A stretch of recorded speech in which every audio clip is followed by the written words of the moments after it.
Taste a large Papa John's Ultimate Pepperoni Pizza for just $11.99. A huge value for double the pepperoni on a crispy thin crust. Just $11.99. Call or click papajohns.com today. Better ingredients, better pizza. Papa John's. The Jazz and Heat are about to take the floor. It's almost time for the tip here at the Heat's house. Let's toss it back over to Eric and Tony. Gentlemen, good afternoon. And good day to you, Jackson. Heat fans all over this great Heat nation, beginning here in South Florida. Couldn't imagine a better test for the Heat before they venture out to play 6 of their next 7 on the road. Then going against this finely tuned Utah machine. They're healthy again. They're ripping off wins, 12 of their last 13. And this is the first of back-to-back games for Miami, both starting at 1 in the afternoon. The Heat will play the Sixers in Philadelphia, 1 o'clock tomorrow. How different is it for these two teams to play the 1 o'clock tip today? Coach Spoelstra talked about that pregame, Eric. He said, you know, we practice every day around this time. They go about 11, 12 o'clock after game nights. And so, yeah, he said the first couple of minutes probably be a little sluggish for both teams, but they'll both get into it. Remember, Miami is without Daquan Cook today. He's missing the game because of a tooth extraction yesterday. Cook missing his 5th game of the year. The Heat have lost 3 of the 4 they've played without him. Our officiating crew assigned by the NBA for this afternoon's contest: Tom Washington, Bill Spooner, and former NBA point guard Haywood Workman. And it's Tom Washington, the crew chief, that'll get us started with our opening tip. And South Florida, thanks for joining us on this 1 p.m. start time. Off we go on today's Miami Heat NBA adventure. 35 wins. That's 20 more than a year ago. The largest one-season improvement in franchise history. Jermaine O'Neal gets it started quickly. Jermaine playing in his 13th game in a Heat uniform, and coach on the offensive end more than holding his own. As they usually start, Heat go inside to Jermaine to get him going early. They're starting to run the offense through him. Then later in the game, you know who's handling the ball, Dwayne Wade. Well, Miami winning the early season matchup in Utah this year, but that was a game the Jazz were without Carlos Boozer and Andre Kirilenko. 3 there from C.J. Miles, the young man who came right out of high school in Dallas into the NBA. Gets the Jazz on the board with his 53rd triple this year. Shooting 36% from the three-point line. That's a terrific percentage. C.J. Miles and Ronnie Brewer, guys, are not household names, but they are Utah starters. Boone missing the 3. Boozer outlets quickly. One of the best point guards in pro basketball, the 4th-year man, Deron Williams. Yeah, one of D. Wade's teammates for the gold medal last summer. So is Carlos Boozer, who gets on the scoreboard, the 7-year veteran out of Duke. Carlos Boozer missing 45 games this year with issues. His left quad, his left knee, and his right ankle costing him over half of this season. Wade on the fake, on the give and go for 2. Nice feed by Jermaine O'Neal. Yeah, same play worked the other night. If the guy bites on the fake by Wade, he can draw the foul, or he can give it up and go. So the give and go, which the Celtics used for many years to win championships, worked right there for the Heat. Deron Williams had that one in 5th gear, and the Heat turn it over. As we said the other night, they did the same thing, the same 2 guys. Watch Wade with the fake. His defender is out of place. You know, can't get back in time. D. Wade knows how to cut, and Jermaine O'Neal is a very good passer. That was a perfect feed for D. Wade, with the Jazz ahead by 3. One of the better shooting bigs in the league is Mehmet Okur, among the league's leaders in three-point percentage. And the Heat defense will be taxed today. They do force a turnover here. And will Tom Washington get overruled by Bill Spooner? No. There's Jerry Sloan. His team is averaging 103 points per game. They are 6th in the NBA in scoring, 3rd in field goal percentage, 1st in assists and steals. 2nd in forcing turnovers, so they're doing it at both ends of the floor. And they're also 1st in the NBA in points off turnovers as O'Neal converts for the 2nd time in as many shots. Yeah, we've seen him turning over that right shoulder. That's something he's very comfortable with down near the basket. Well, 4 points for Jermaine, a 1-point lead for Utah as Jamario Moon comes down with the Carlos Boozer miss. Deron Williams going under the screen and roll there on Chalmers. Yeah, he's going to make Chalmers make a few before he goes over it. O'Neal against Okur. And oh no, first miss for Jermaine today. Deron Deron Williams, he's got everything you need in a point guard. Size, skill, and vision. Miles missing the three. And confidence. And Haslem has the rebound. 3 minutes in, Miami down by 1. Wade using the crossover on a very good defender in Ronnie Brewer. Brewer at 6'7", a long wingspan on the defensive mindset. Jerry Sloan comfortable with putting young Brewer on the skilled Dwayne Wade. He said the #1 goal for Brewer: don't commit the silly fouls. Pick your spots. Coach Spoelstra talked before the game how since Dwayne Wade is making that mid-range shot, how teams are having difficulty guarding him because they can't play off him. They'll hit it. They push up close. They go around him. Right there, you saw Wade draw the foul. Jermaine O'Neal on the putback. Missed it. After Chalmers had missed on the layup. Yeah, and here comes Williams. Fast break. Finds Korver from three-point land. Jermaine O'Neal looked like he got hit on the arm on that last shot. Wade reaching in on Korver. The tip by Boozer doesn't go, and here comes Dwayne with the Heat still down by 1. Wade on the pull-up. And the rebound to Ronnie Brewer. Well, the Heat have missed 5 of their first 8 shots. The Jazz are 3 for 6.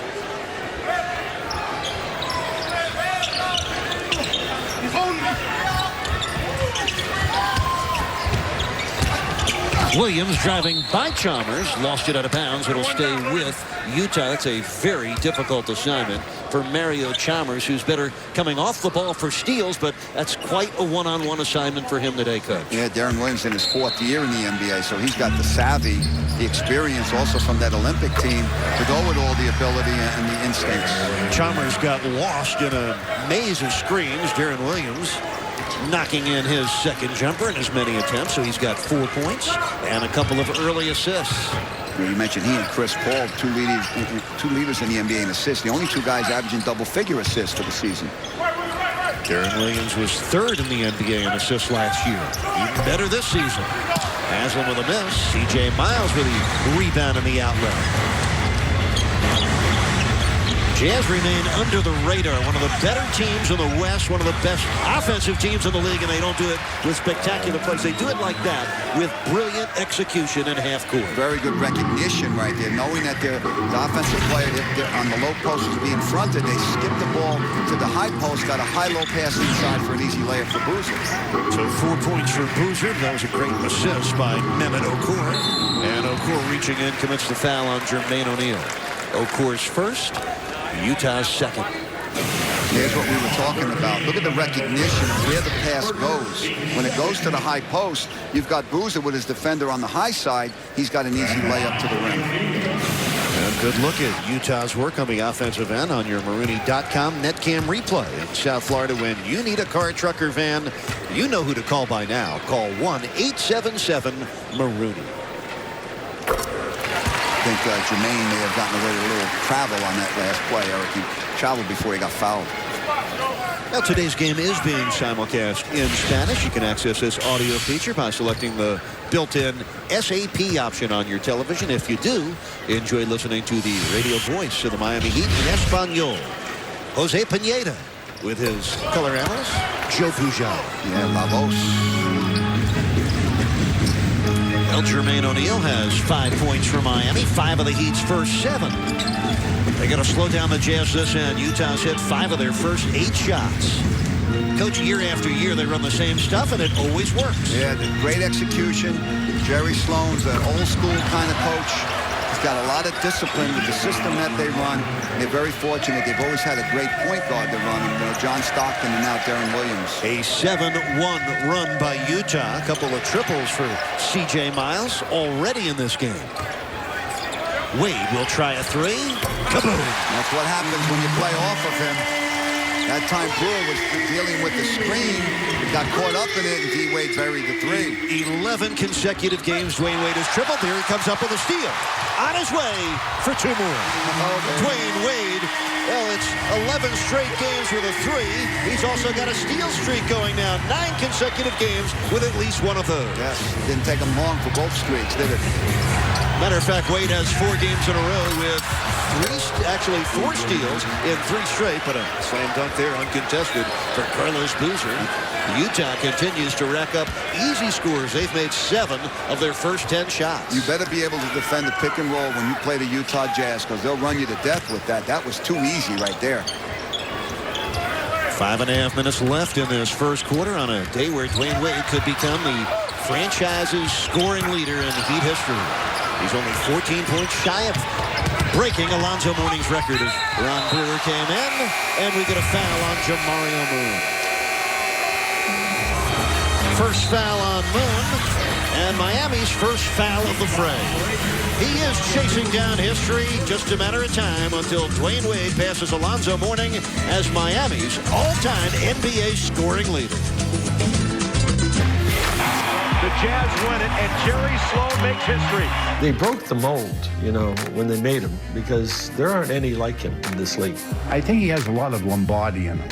He knows which guys to kick in the rear, and he knows which guys to put his arm around, you know. He never threw his players on the bus. It's always his fault, even though deep down it wasn't. And I don't know, it's been great. Now the legendary Jerry Sloan, he's 66 years old, his 21st season with Utah, his 24th as an NBA head coach. And he is number 4 on the NBA's all-time winning list, 65 victories shy of Pat Riley. He is the longest tenured NBA coach in history, 21 years with the same team. Red Auerbach, second best, 16 years with Boston. And Sloan, I think he's a sure thing for the Hall of Fame in Springfield. He and John Stockton on the finalists ballot for election next year. I think all 4 of those guys will make it. They all should be first ballot MVP, Hall of Fame guys. And you remember, Eric, we talked to Kenny Natt out in Sacramento, and he said the 2 things that Coach Sloan told him when he became the head coach. He said, never take any credit. Always give the players the credit, and never think about the money that the players are making. None of that has anything to do with decisions that you make. Those are 2 great nuggets for a young head coach to adhere to. And that's what Jerry Sloan has done his whole career. Ronnie Brewer getting 1 of 2. The Jazz, who have led by as many as 7 right now, sport a 5-point lead with 5 and change left in this first quarter. Wade's jumper over Brewer is short. And the rebound down to C.J. Miles. Jerry Sloan loves players like Ronnie Brewer and C.J. Miles. Not the big reputations, but long-arm defenders who play a valuable team role. He's a guy, I told you about old-fashioned schools rules, and he's a guy like Pat Riley. That you play hard, you don't worry about anything but doing your job, and then you get rewarded for that, and that's the way Jerry Sloan coaches.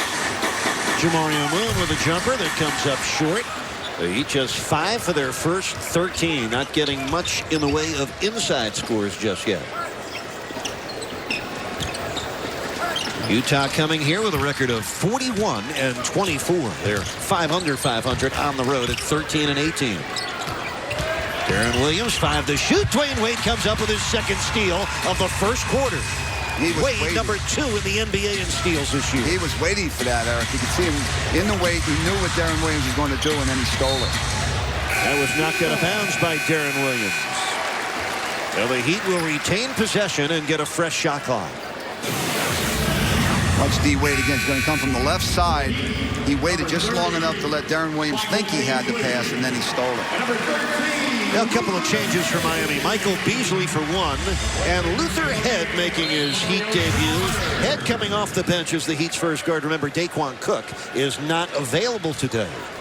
Cook had a tooth pulled yesterday, so in comes Luther Head, the 4th-year guard from Illinois, who teamed with Deron Williams in the Illini backcourt back in the day. Yeah, I got to tell you, Eric, he was one of my favorite unheralded guys a couple of years ago in Houston. He's a guy I looked in the box score when you look through the scores from game to game, and I'm happy he's here. I think he's got to play the way he did 2 years ago in Houston, and he'll help this Heat team. He played well his first 2 years as a member of the Rocket. Beasley got his first score off the bench. He's been a microwave-like player for Miami, coming off the bench for buckets. Well, we mentioned the Daquan Cook absence today. With more on that story, let's check in with Jason Jackson. Eric, as you noted, that tooth extracted yesterday. It was on the left side. They're listing him as day-to-day. He's going to travel with the team to Philadelphia for the road trip. I doubt, having had this done, that he'll be ready to go tomorrow, but we'll see about that. But he will be on the plane tonight as the team goes to Philadelphia. Back over to you. All right, thanks, Jax. Luther Head gave Moon an alley-oop he couldn't do anything with, and then Head triples on his first Miami Heat shot. How cool was that? And you know, when Beasley came in the game and O'Neal went out, you got Udonis playing center now, and Luther Head's the point guard. That's Luther Head's 15th triple of the year, and another quick score for the Jazz. Deron Williams, he's got 6 points and 4 assists. Carlos Boozer, 8 points and 4 rebounds. And right now, the Jazz shooting 64% on 9 of 14. Eric, on that high-low pass, he'd have to do a better job of contesting the pass. Get all over the guy. Don't let him just stand there and look at the guy open in the low post. And we get a whistle and a Utah foul upcoming on the Michael Beasley drive. Now, Luther Head hadn't played in a while. This is his first shot in an NBA game since January 10th. He jacks it up from three-point land. And Luther, you could always remember your first shot in Miami, a made three. The Heat's first-year skipper, Erik Spoelstra. He's having a terrific rookie season as an NBA head coach. The Heat's 6th all-time head coach. He's been in that position since the 28th of last April. And what a year it's been for Erik Spoelstra and Miami, your Marines.com leader of the game. 20 more wins than a year ago, surpassing the second season. Pat Riley was in Miami when he jumped the Heat from 42 to 61 victories. The Heat with 20 more wins than a year ago, and still 18 games remaining in the season, including this one. And E. Spo has a little spot in NBA history with one more win. He'll pass former Heat assistant coach and one-time Chicago Bulls head man Ed Badger for the biggest improvement under a first-year head coach in NBA history. Eric, when he got the job, a lot of people asked me, what did I think of Spo? And I said, you know what? He's a terrific young coach. He's going to do a great job. The only thing he lacks is experience, and he has an outstanding assistant crew there with him, which includes Ron Rothstein, who has head coaching experience in the NBA, the first head coach of the Miami Heat. So it's all working for the Heat, both with players and with coaches. 9 points for Dwayne Wade as Brewer mails one in. Ronnie Brewer's first field goal. Brewer has 3 points. Ron Brewer, the young man out of Arkansas, in his 3rd season. He's only 23 years old and continues to get better and better. He's improving that outside shot. Remember when we played against him before, he's a guy that only scores really around the basket, but now he's going out and extending it. He's going to make defenders hard to guard him because he's going to be able to extend the defense. Kyle Korver tripling for the 75th time this year. The former Philadelphia 76er, averaging 8.5 points a game. He's got the Jazz up by 7, which equals Utah's largest lead of this first quarter. That was exactly the spot he was working on before the game. Well, they're saying Beasley was out of bounds, fighting for that ball, so it's going to be Utah ball. See this again. Watch as he fights below. There he is right in the bottom of your screen. And as they're fighting for the ball, he goes out of bounds. Now James Jones is into Miami's lineup now. Jones replacing Jamario Moon at small forward. And by the way, I didn't notice it at the outset. Dwayne Wade's got a Band-Aid back under his eye, but a black uniform Band-Aid. Yeah, I didn't notice it either because it is black and it matches the uniform. And James Jones fouls. James Jones fouling the jump shooter, Ronnie Brewer. That's the first on James Jones. The second team foul on Miami. You remember the rage, the fashion rage D. Wade caused by wearing the D. Wade Band-Aids. It was soon outlawed by the NBA, but Wade still protecting what was a gash that needed stitches to close. Coach Ronnie Brewer, his dad, played with Sidney Moncrief and Marvin Delph. Ron Brewer teamed with Moncrief and Delph.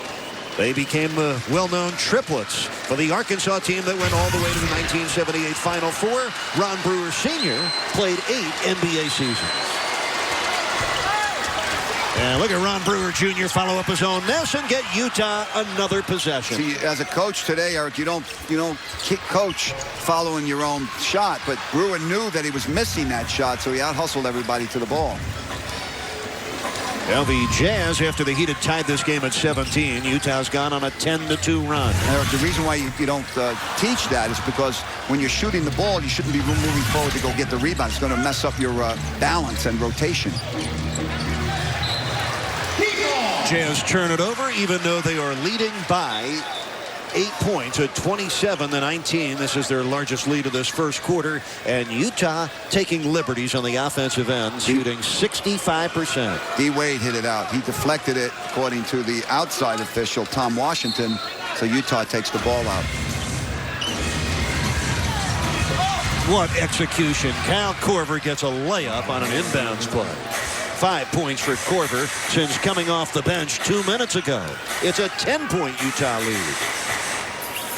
How about Utah? 10 assists for 12 field goals. That's how they play. Lead the league in assists. This is what they do. They surgically dissect your defense with great screens, solid cuts, and terrific perimeter shooting, and very unselfish and precise passing. Yeah, Jerry Sloan discipline.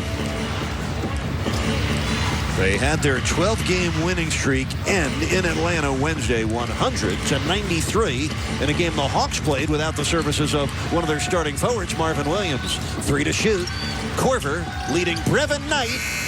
And the point guard out of Stanford came up with a air ball, a shot clock violation, giving the Heat the basketball back with just under 3 seconds left in the first quarter. They got to add more to that. There was 3-something left, or between. The difference between the shot clock and the game clock, there it is, 3.8. So they've adjusted it. Oh, they made it 4.3.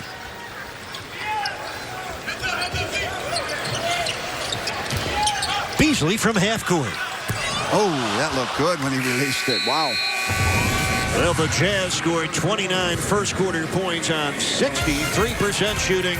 After 1 quarter, the visitors from Salt Lake leading Miami by 10. Now, Maximo Gomez Park, informally known as Domino Park, one of the main meeting places in Little Havana. Almost any time of the day, it is filled with retirees and neighborhood folks playing dominoes or chess and having a grand old time.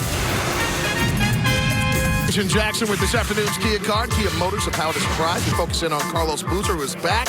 He missed 44 straight games this season with serious left leg issues, a quad strain, and a scope on that very same knee. Coach Sloan believes that Boozer is still trying to find himself on the court. He's done a nice job here in his resident home of Miami. Thus far, 8 points and 5 rebounds. Boozer had played in 8 of the last 9 games, and the Jazz won all but 1.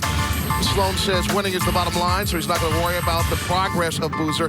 Only 6 games after returning from knee surgery, Boozer suffered a minor setback with a sprained right ankle that kept him from playing against Toronto last Saturday. You put it all together, and you could understand being rusty and problems adjusting to the team. The team had been together and playing a certain way, and all of a sudden, Boozer comes back. It changes a little, but it didn't knock the team off their winning stride, Eric and Tony. Now, Jackson was another one of those formerly injured players, Andre Kirilenko, that started the second quarter with his first score for Utah. And then Mario Chalmers comes back, gets his first score for Miami. The Jazz are up 10. Here's Kirilenko, the Russian rocket, missing the wing jumper. James Jones down with a rebound. You add Carlos Boozer to any lineup, and it's going to improve it. And once he gets over the rustiness of being out. He'd open the second quarter with Chalmers, Jones, McClure, Beasley, and Luther Head. Beasley's short jumper hits front rim. McClure lost the rebound of Paul Millsap. The Heat have 1 starter in the game now with Chalmers out there. Obviously a different combination because he walked. Good call by the official. Luther Head. Anytime Luther's on the court now, any combination is new for the Heat because first time he's in a Heat uniform. There is Andre Kirilenko, the slender 6'9", 8-year veteran out of the Soviet Union. Formerly a first-team all-defensive player in 06. This year he's averaging 12 points and 5 rebounds a game. Jazz have been ahead by as many as 12. The Heat's biggest lead was 2. Luther Head, the 6'3" guard, making his Heat debut today as Beasley fires and connects. 4 points for Michael. The Heat are within 8.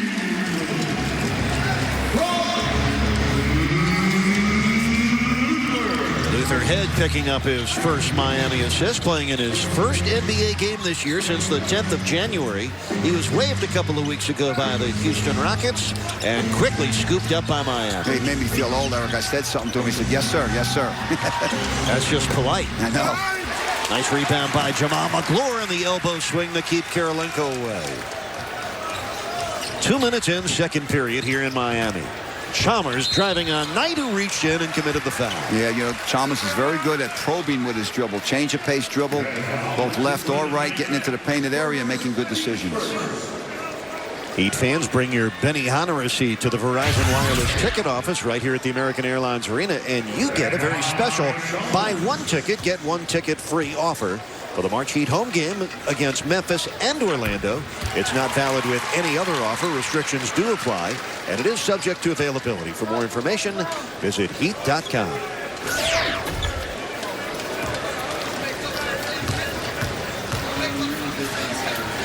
Mario Chalmers averaging just under 10 points a game in his rookie year. Has already set a Heat rookie record with his 89 triples. He does have 4 points all in this second quarter. Heat are within 6 after trailing moments ago by a dozen. And Millsap hitting the soft one-hander. Paul Millsap in his third year at a Louisiana Tech. A guy who stepped in, filled the void when Boozer went down with an injury. Millsap averaging 14 points, 9 boards a game this year. A very competent player. Head fakes the three. Dribble drives past Korver. Sets up McClure. And the rebound brought down by Andrei Kirilenko with the Jazz up by 8. Kirilenko, a valuable weapon, especially on the defensive end. He could guard almost anyone on the floor on any given night. Tries to block every shot by the opponent, no matter where it is. He's always going out there with those long arms. And an improved offensive player. Millsap ripping the rebound away from Michael Beasley. Last touch by Miami. Paul Millsap, a guy who has a history of rebounding. He's the only Division I player in NCAA history to lead his team in rebound, or to lead the NCAA in rebounding 3 consecutive years. He did it at Carmelone's alma mater, Louisiana Tech. Today's game, the Heat have only 6 games left at home. Matter of fact, Miami plays 9 of their next 12 on the road, including the next 3, beginning tomorrow afternoon in Philadelphia. 76ers with Samuel Dellavedova inside. Boston awaiting Miami. The Celtics, right behind the Cleveland Cavaliers in the East, will host Miami Wednesday. Lawrence Frank and his Nets still hoping they can secure that 8th playoff spot in the East. They are among several teams a half game behind the Bucks for the number 8 spot. And the 4th game on that road trip, 4 straight on the road for Miami, in Detroit on Sunday afternoon. It's time for the Hyundai Road Ahead. Save on every Hyundai with up to $6,000 cash back. 0 down is available. Adds even 0% financing this week at your Hyundai dealer. Eric Reed, Jason Jackson, and the coach Tony Fiorentino, along with our Sun Sports crew. Thanks for joining us on this Saturday afternoon in Miami. A travel on Kyle Korver. Well, the turnovers have been a little bit costly for Utah. They have 6, but the Jazz shooting 58% in this first half and ahead of Miami by 8 points. Good defense by Luther Head that time. He forced Korver into moving his pivot foot. Chalmers, Jones, Beasley, McClure, and Luther Head on the floor for Miami. Head getting his first minutes, and they've been extended minutes in this second quarter. And you see what Coach Spoelstra does. He goes through Beasley when Wade's not on the floor. Comes out of the timeout with a set play. Beasley draws the foul. Paul Millsap picking up his second foul, and the second foul on the Jazz in this quarter. Well, Heat fans, if you want to know what it feels like to be a Heat player, then get drafted and become the Miller Lite player for a day. Here's how you do it. Visit Heat.com and enter for your chance to win a pair of VIP Heat tickets, 1 day's worth of an NBA's rookie salary, a 1-year supply of Miller Lite, and many more great prizes. Log on to Heat.com right now and enter to win. Michael Beasley makes both. Beasley has 6 points off the bench in this first half. And a Heat foul here is on Luther Head.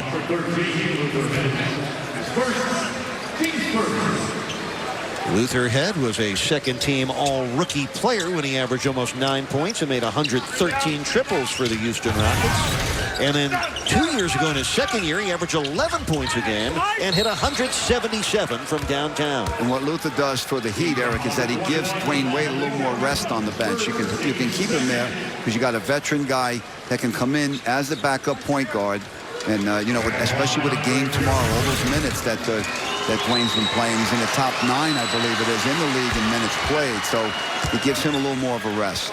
And Coach Luther had the 2 very good years to start, but then last year, under 8 points a game with 79 threes. This year, he lost minutes to, among others, Von Wafer of the Houston Rockets. This year he's averaging under 5 points on under 40% shooting. But you saw the graphic, 39% from the three-point line for his career. This is a good situation for him. 4 points for Andrei Kirilenko off Utah's bench. The Jazz ahead by 8. Head, good, quick first step. Chalmers down the lane. Nice dish from McClure, who put it home. Good moves by Chalmers. End head, draw and kick. Find McClure down low. 6-point lead for Utah. Deron Williams driving in. Will the bucket count? I think not. No, I think foul it was came outside. before the shot. Yep. And the foul is on Luther Head.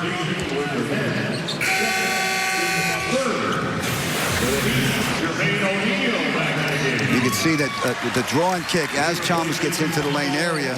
I mean, that Head gets into the lane area, then he hits Chalmers, who came from behind, and then he hits McClure. So it was good draw and kick by two guys, good ball movement and body movement by the Heat. Kyle Korver off a nice shot fake that sent the defender flying. Korver connects. He's 3 for 3, has 7 points. The Jazz are ahead by 8, and Utah is shooting 60% in the first half. Jermaine O'Neal just came in for Miami, replacing Jamal McClure.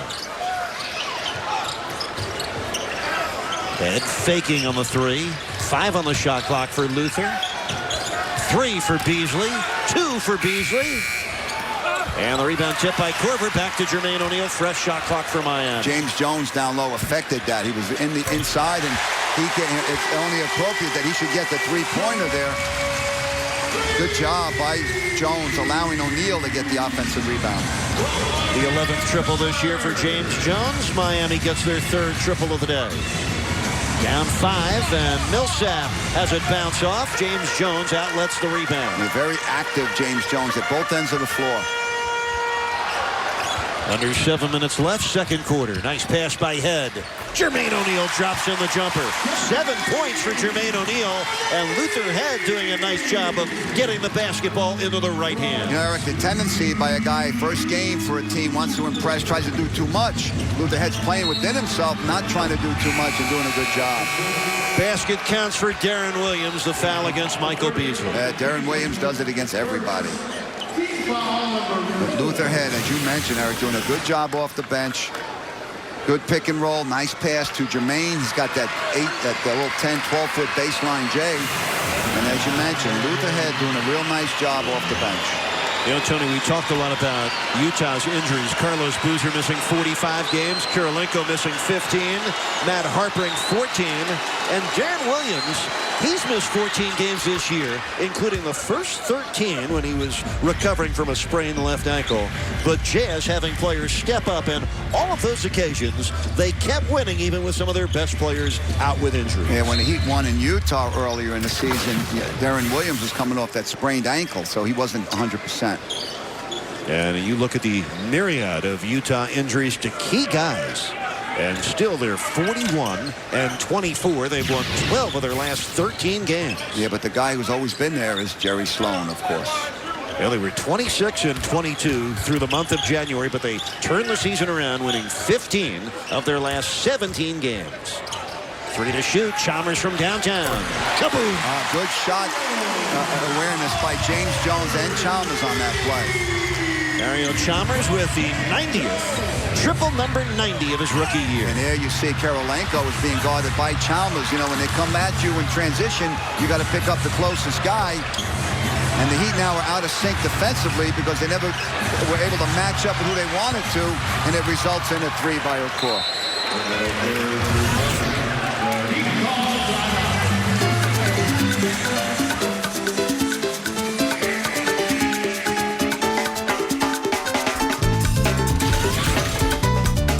All-time scoring record, Alonzo Mourning set it March 30th, 2007.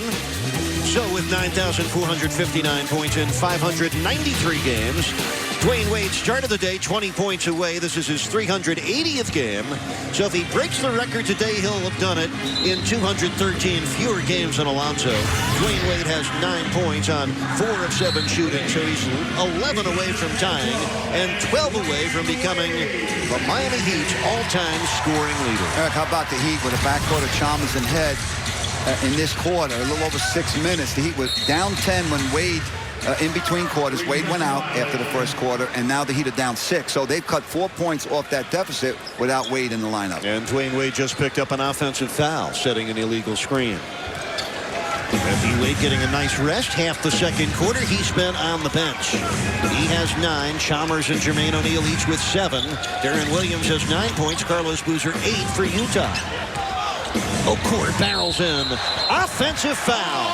And Coach Jermaine O'Neal draws his 10th charge in his 13th Miami game. He's the league's 5th leading shot blocker, but he can also step in there and draw that charge, as you mentioned, Eric. Fits right into the Heat culture defensively. He'll get in front, way in front of the restricted area. He's got position. Perfect job right there. At Marooney.com netcam replay brought to you by Marooney in South Florida. When you need a car, truck, or van, who you going to call?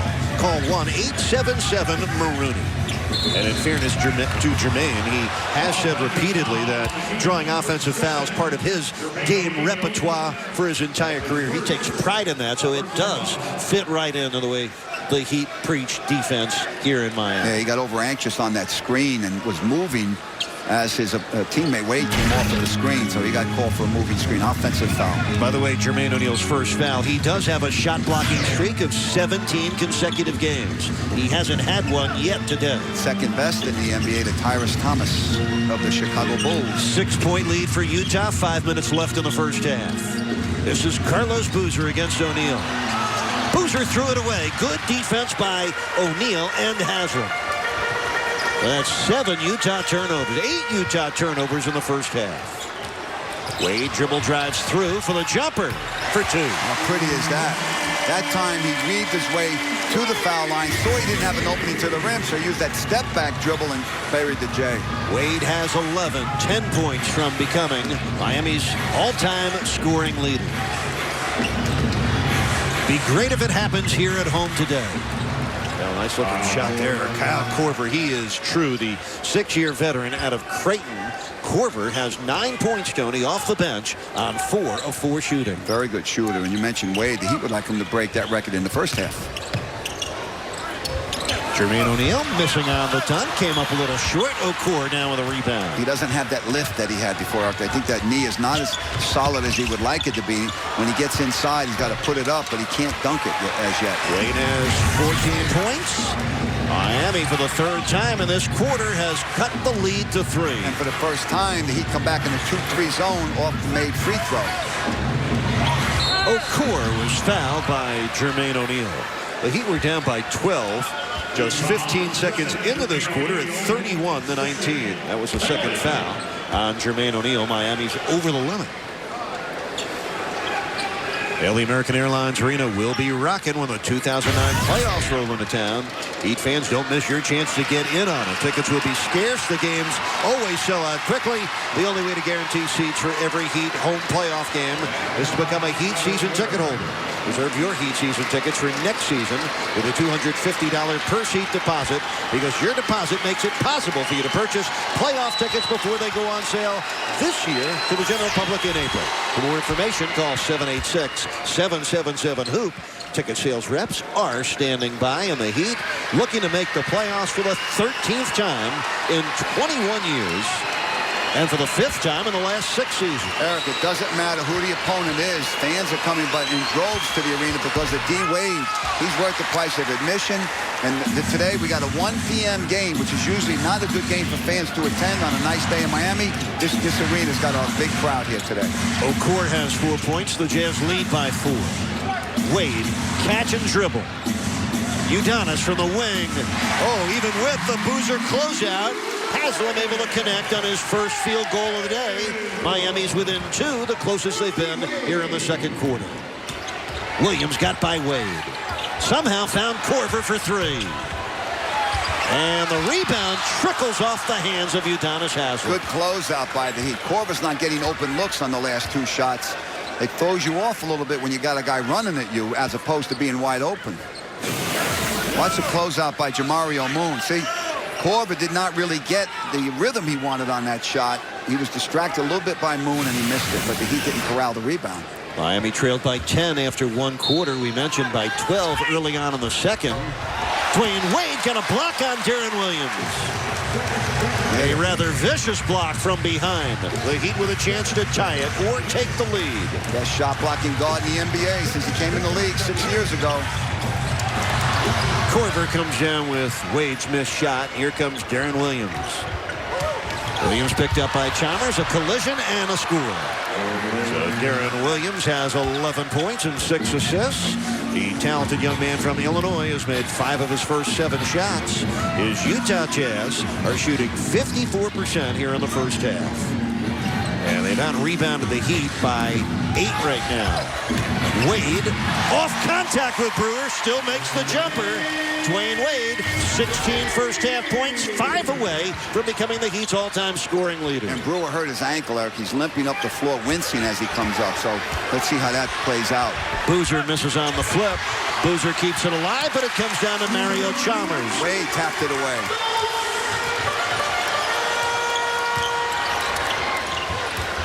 Under 2 minutes left in the half. Chalmers missing on the 3, and O'Core down with a rebound. A 3 that would have put Miami out in front. Ronnie Brewer, top side to Williams. Minute 38 to go, second quarter. Williams using the Boozer screen. That opens up Korver for 3. Well, Kyle Korver, he might as well park his Winnebago right on that baseline. That's his spot. Korver with 12 points in 14 minutes off the bench. He's made 5 of his 7 shots, including a couple of triples. There's Dwayne Wade, 16 points here in the first half. Watch him bury this shot from the corner, from the mid-range, and then he's 5 points away from becoming the all-time leader in points scored for the Heat, passing Alonzo Mourning. That's exactly what Eric Spoelstra refers to it as, Jax, a brand instituted by Jerry Sloan. It's his way. And the Jazz, they've been so good at home. They've won 11 straight games at home, and they haven't lost 2 in a row since a 4-game losing streak near the end of January. So losing their last game in Atlanta, not a good thing for Miami. Kyle Korver hasn't been healthy for Miami either. He's 6 for 8 off the bench, has a team-leading 14 points. D. Wade leads all scorers with 16, 4 points from tying Alonzo's scoring record, 5 points from becoming the Heat's all-time leader. And make it 2 points away. Dwayne Wade triples for the second time here in the first half. Coach, how about a 19-point first half for Dwayne Wade today? We told you he had a shot to do it in the first half. He needed 21. He's got 19. That's a 14 foul, so the Heat will take it on the side. And tonight, for the first time this season, we see Luther Head and Dwayne Wade in the backcourt together. Loose ball foul is on Kyle Korver, his first foul of this game. Now stay tuned. Coming up for the Chevy Halftime Show, Ira Winderman will join Jason Jackson in the Chevy Halftime Studios to discuss the NBA's future, which is a look at the best collegiate players. Jackson will also interview Heat assistant coach David Fisdale. All of it and more on the Chevy Halftime Show. 23 seconds left, first half. Jermaine O'Neal. Kirilenko reached in, committed his second foul. Eric, what Dwayne Wade did right there when he passed the ball to Udonis, he backed up to half court to take Brewer with him. Now it becomes a 4-on-4 game with the Heat. There's more area to move. So sometimes Dwayne likes to do that for his teammates. O'Neal winds up drawing the foul. Watch this again. He's going to pass it to Udonis. Now he's going to back up and take Brewer with him. Now it becomes a 4-on-4. There's more room to manipulate the defense, and O'Neal gets to the foul line. Another example of Wade's intelligence in a team way. And Heat fans, we are all sitting on the edge of Miami Heat history with his next field goal. Dwayne Wade will become the Miami Heat's all-time scoring leader. He will move past Alonzo Mourning in 213 fewer games.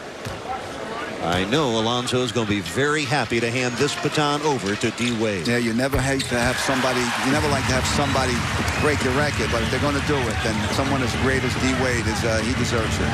Well, the Heat are 8 of 9 from the free throw line here in the first half. They are down 2. The Heat's only lead of this game came on the very first score of the game, 2-0. They've only had 1 lead change. Williams with a beautiful scoop that is batted in by Brewer. What a play. Brewer. Ronnie Brewer skying up there with the trees. There's Wade from the backcourt. That could do it. Nope.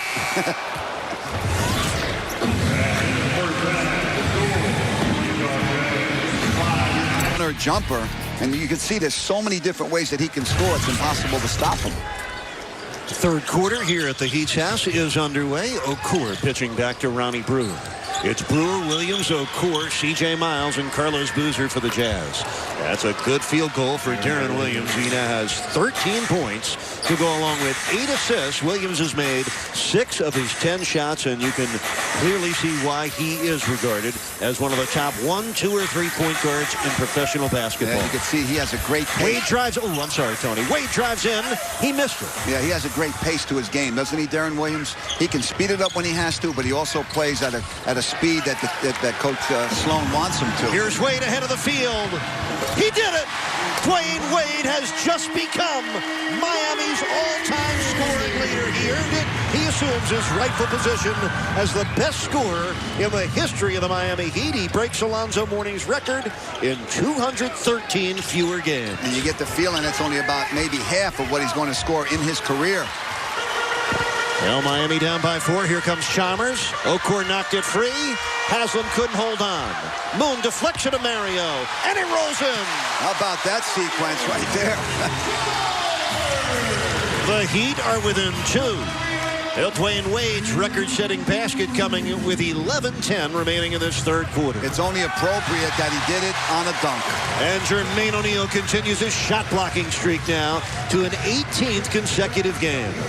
Yeah, D. Wade with his 104th dunk of the year, setting the all-time scoring record, and Mario Chalmers has evened the game at 57. You love the way Chalmers goes right at Deron Williams. You mentioned one of the top 2 or 3 point guards in the NBA.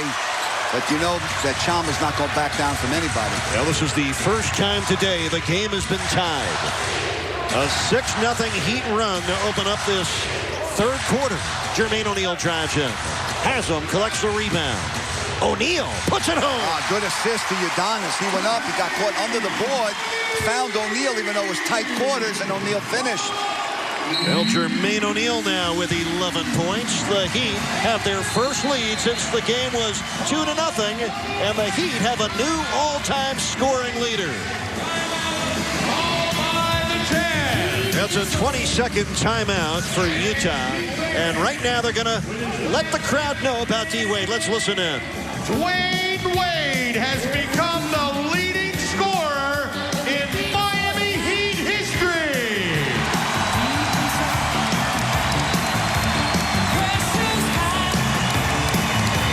Congratulations, Dwayne Wade. Well, we're so happy for Dwayne Wade and for the Heat Nation to witness this with us. Happier yet, it happened at home, and these fans that love Dwayne Wade can celebrate it with him. And D. Wade on a breakaway layup, a dunk right here. As I said, only appropriate that he should become the all-time scorer in Heat history with a dunk. There it is, baby. And, oh, by the way, with this record-setting field goal on the slam dunk, Dwayne Wade also continues his 20-point streak to a 21st consecutive game. And the Heat have only their second lead of the day. The first game at 2-0. Right now it's 59-57, and a lead that didn't last very long. Deron Williams with his 57th triple this year puts Utah back in front by 1. Williams now has 16 points to lead the Jazz. Jerry Sloan comes out of the timeout, goes to his stellar point guard, and he delivers. Deron Williams, All-NBA second team a year ago, gold medal winner, along with D. Wade, Carlos Boozer, and the rest of the Redeem team. Deron Williams picking up that foul. I like what Coach Fizdale said at halftime when Jax asked him, why does that pick and roll work so well? He goes, well, they had Stockton and Malone. Now they got Williams and Boozer. Deron Williams, who left the Illinois Illini team after his junior year when they went 37-2 and made it all the way to the NCAA championship game where his team lost to North Carolina. Okur fouling Jermaine O'Neal. That seems to be a favorite move for O'Neal, coming across the lane for the jump hook. Okur picks up his third foul. He does. We told you that before, that when he first came to the Heat, would give you characteristics of the players, the new players. His characteristic is in the low post. He likes to turn and face the player that's guarding him, and then take him off the dribble right or left, usually trying to get into the lane area. He'll either shoot the right-hand J off of the right shoulder, or he'll take his man into the lane for that little jump hook. And he's very assertive and aggressive with the move and usually gets to the foul line with it. Well, Miami's 9 of 10 at the line today. You know, Jermaine O'Neal made his first free throw this afternoon, which gave him 15 consecutive, then missed on his second, which ended his longest free throw made streak of the season. So he's 4 of 5 from the line, 4 of 9 from the field. And Jermaine O'Neal now has 13 points, and guess who is in the Heat's house? Yes, now the number 2 all-time scorer in Heat history, still number 1 in so many hearts, and you can see Alonzo Mourning graciously accepting the inevitable. Here's C.J. Miles, who tripled twice in the first half. Moon saves it in the Wade. Miami ahead 61-60, 8:40 left, third quarter here in Miami. Heat and 76ers from Philly tomorrow afternoon at 1. And you can enjoy it right here on Sun Sports. Jermaine O'Neal, good chemistry with Wade. He was free for the pass, and he drew a foul. Yep, good pass by D. Wade. Threaded the needle there. D. Wade doesn't get an assist on the play, but it's one of those intangibles where you're getting your teammate to the foul line. Ronnie Brewer picking up his second foul, third team foul on the Jazz in this third quarter. Heat season ticket holders, imagine the look on your friends' faces when you show them this year's Heat team poster featuring none other than you. And that's reason number 19 why you should renew your Heat season tickets. The 09-2010 season ticket renewal process is underway. Renew by the March 16th deadline so you can continue to enjoy exclusive once-in-a-lifetime experiences such as being photographed and featured in the Heat's team poster. If you have any questions about the renewal process, don't hesitate. Contact Season Ticket Services at 786-777-1400. Oh, Jermaine, unusual. Missed a free throw. He's missed a couple today. Jermaine O'Neal with 14 Miami points. The Heat are ahead by 2. Carlos Boozer knocks it down. 10 points for a 2-time Olympic player. Carlos Boozer, 3 years at Duke. He was a sophomore on their 2001 NCAA championship team. Yeah, the former Duke, he made that look easy. Boozer has 10 points and 8 rebounds in this game. He's belt to belt with O'Neal, took the pump fake, and then committed the foul. And Coach Jermaine O'Neal, he does it with that nice head-to-shoulders fake. He is drawing repeated fouls on Utah front court players. Well, you know, you plant seeds from earlier in the game. He made a couple of jumpers off that right shoulder, as we told you about. And then he took his man off the dribble the last time. So he had Carlos Boozer going betwixt and between on that play. And he used the past knowledge that Boozer had of his plays and drew the foul. Now it looks like they're in that 2-3 zone, Utah. First foul on Boozer as Moon fires up a 3. Kaboom! Yeah, the Heat read it well, knew what they were up against. I'm sure they worked on that yesterday when they had their shoot-around. Jamario's first points of the day coming on his 4th shot. He's got 3 points with 5 rebounds. That was his 53rd triple this year. A steal by Moon. A 3-point lead for Miami, their biggest of the day.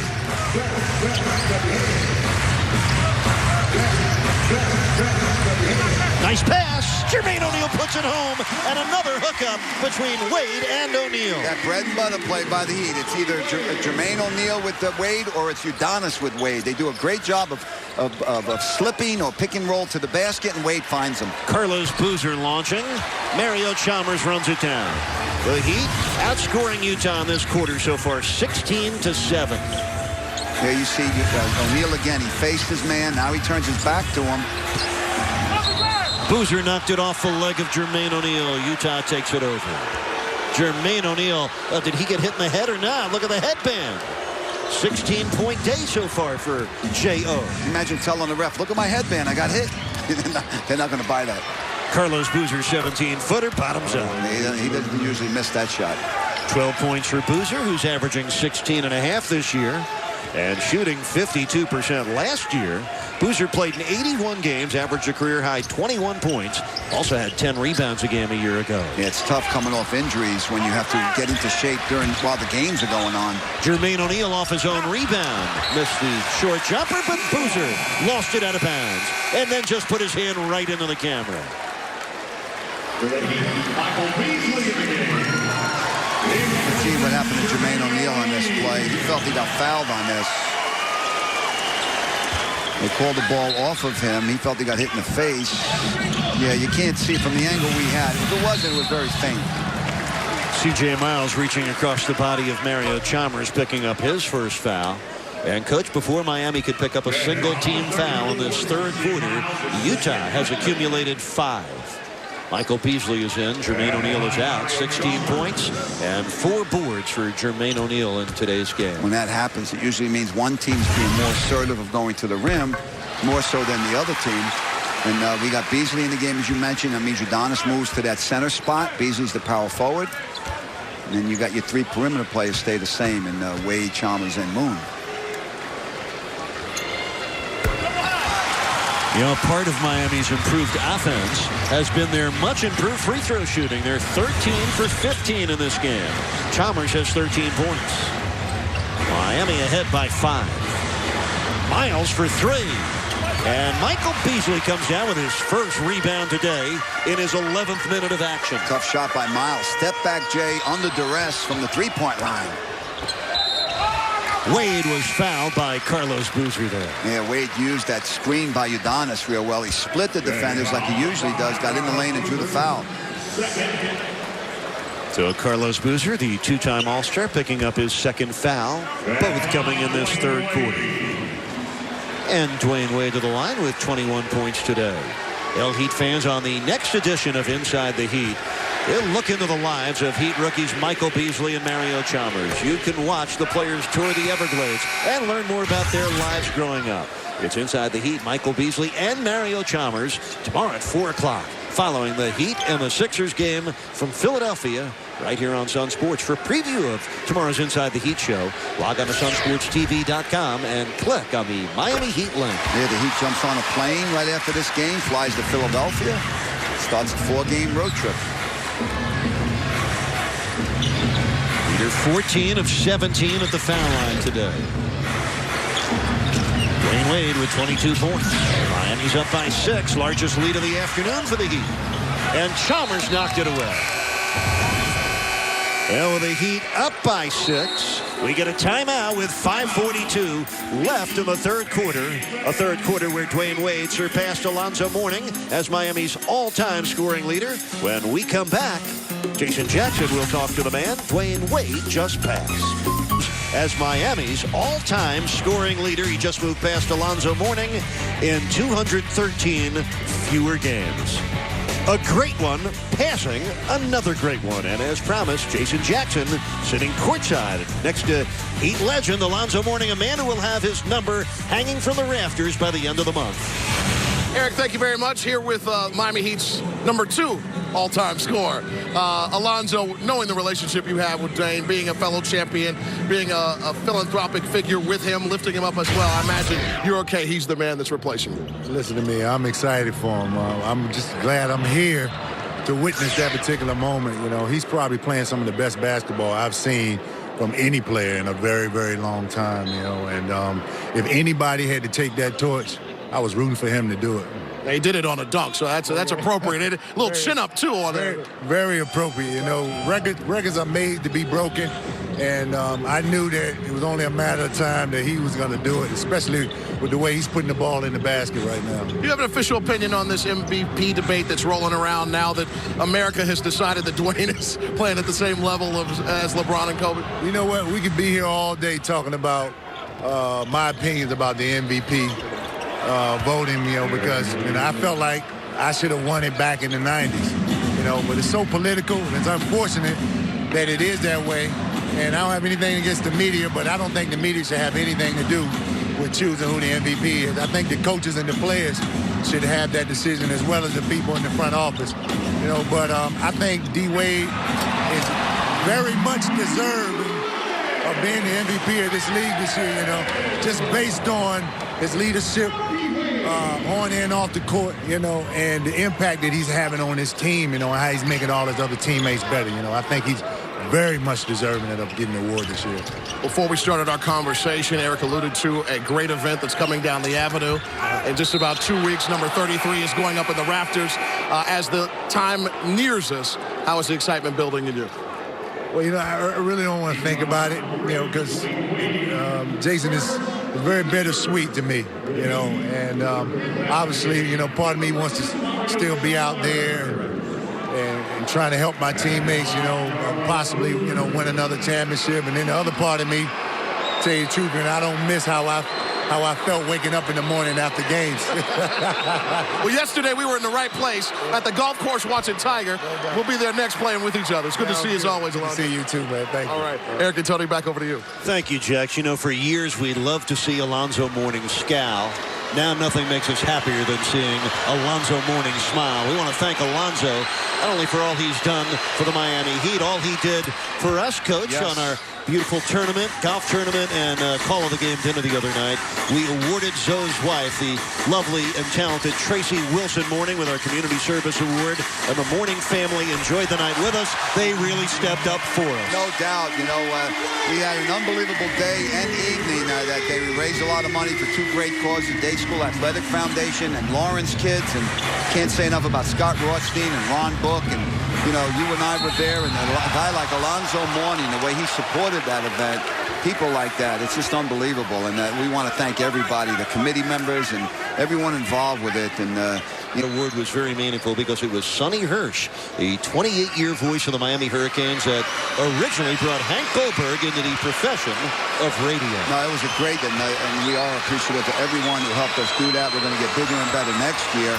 And just to go back to what Zoe said, Eric, I agree with Zoe. I think they should take the voting out of the media's hands and give it to basketball people, because not everyone watches all the games. You know, the tendency is to vote for guys who are on national TV every night. And you know, the debate right now is you got Kobe and LeBron leading their teams with the best records in the NBA or near it. And is it easier to play with is it harder to play with guys that are talented and stay on top in both in both conferences, or is what Dwayne Wade's doing, where he's got two rookies and two second-year players that he has to lead, and you know, and the many statistical areas that Wade is playing so well. So to me, that's the debate. It's splitting hairs. It really is, because you're talking about three of the game's all-time greats who are all having outstanding years. LeBron and Kobe are doing it with conference leading teams. Dwayne Wade has lifted his team to 20 wins more, and tonight he has 26 points. But I want to go back to what you and Zoe both talked about, having the coaches and players rather than the media voting on the MVP. I agree with that too, but you can't just say on the MVP. You either vote on all the awards. No, that's true. Let them all vote. Yeah, I agree with none. So no, I agree with that. It's not as simple as just saying let them vote for the MVP. Because some media people are voting based on what they read, not what they see. You know, it becomes different. It's a different way to. Players would do the same though. Players don't see every game either. So there's no perfect way to fix an imperfect system and a very subjective thing, such as voting for an MVP or a Defensive Player of the Year, even a Rookie of the Year. Kyle Korver knocked it away from Moon. And this is Deron Williams with Brewer to his left. He finds him, and Brewer puts it home. How about Deron Williams waiting till the perfect instant to make the pass? Hey, he picked up his 8 assists on that play. He's a guy, as we mentioned, only he and Chris Paul averaging his 9th assist on the play.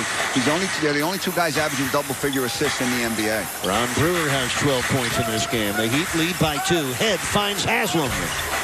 And Wade missing on the putback dunk attempt. D. Wade with 27 points in this afternoon's game.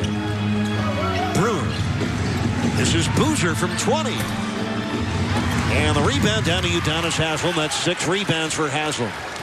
3 other Heat players have 5 rebounds, including Wade and Jamario Moon. And Jermaine O'Neal, for that matter. Beasley against Millsap, and Michael draws a foul. Michael Beasley will have a couple of free throws waiting him after this timeout here in Miami, with the Heat holding off Utah. It's a 2-point lead at the moment. Brown scored 51 points in Cleveland's 126-123 overtime win at Sacramento. The 5th career game for LeBron James of over 50 points in a game. He's got 3 triple-doubles in a row on that West Coast trip. It ended with a 50-point game. How about that? Yes. And meanwhile, this quarter, Eric, the Heat have out-rebounded Utah 12-5. That's why the Heat have this 4-point lead. By the way, the last guy to have 4 straight triple-doubles, a guy named Michael Drew. Kyle Korver knocks that in. Korver has 16 points in this game and 19 minutes off the bench. Kyle Korver has made 7 of his 9 shots. Tony, the Heat holding Utah off, but still allowing 53% shooting to the Jazz. Haslam hands off to Wade with under 2 minutes left in the third. Gets it back, and an offensive foul. Korver took the hit and drew the charge on Udonis. That's Haslam's first foul. The Heat bench doesn't agree with it. Let's watch this again. I think the Heat bench thought he was moving on that play. I mean, they had a better angle than we did. On that read play, looked like a pretty good call. But if he was moving laterally to his left, then it wasn't. So you got to go with the call. The ref made it. Just the 7th turnover on the Heat today. They've forced 9. And at 40 left, third quarter, Deron Williams, nice change of direction. Missed the jumper. Boozer with a rebound. That's Millsap underneath. And good defense down on the end line by Jamario Moon. And they will jump it up. Haywood Workman could not discern who knocked it out of bounds. So Moon will be in a jump ball situation with the 6'8" Paul Millsap. That's a good call by Workman. Don't guess. If you're not sure, let him jump it up. Haywood Workman, former NBA point guard for a number of seasons out of Oral Roberts University. He's spent time with Indiana, Atlanta, and others. And it's great to see the transition from player to official. Another guy that did it, Leon Wood. Bernie Fryer, coach, do you think that's a natural evolution going from player to official? Well, if you want to stay in the game, you can coach, you can referee. Yeah, I'm surprised that more guys haven't done it. There's only been 3 that we know of in many years. Now, the officials are trying to discern, I think, the shot clock right now. They're going to decide. I think that's what they're talking about. Because, you know, when the offensive team, when there's a jump ball, the clock stays that way for the offensive team. I think, all right, see, let's see, we see where, trying to look where Chalmers is going now. Head. We're going to try to hit it right there. That's where Moon's going to try to, you can see the 2 black shirts are going to try to seal their man away from the ball. And they're trying to do Millsap's trying to do the opposite to the white shirts. He wins the tap, Millsap. Utah down by 2, 1:25 remaining in the third quarter here in Miami.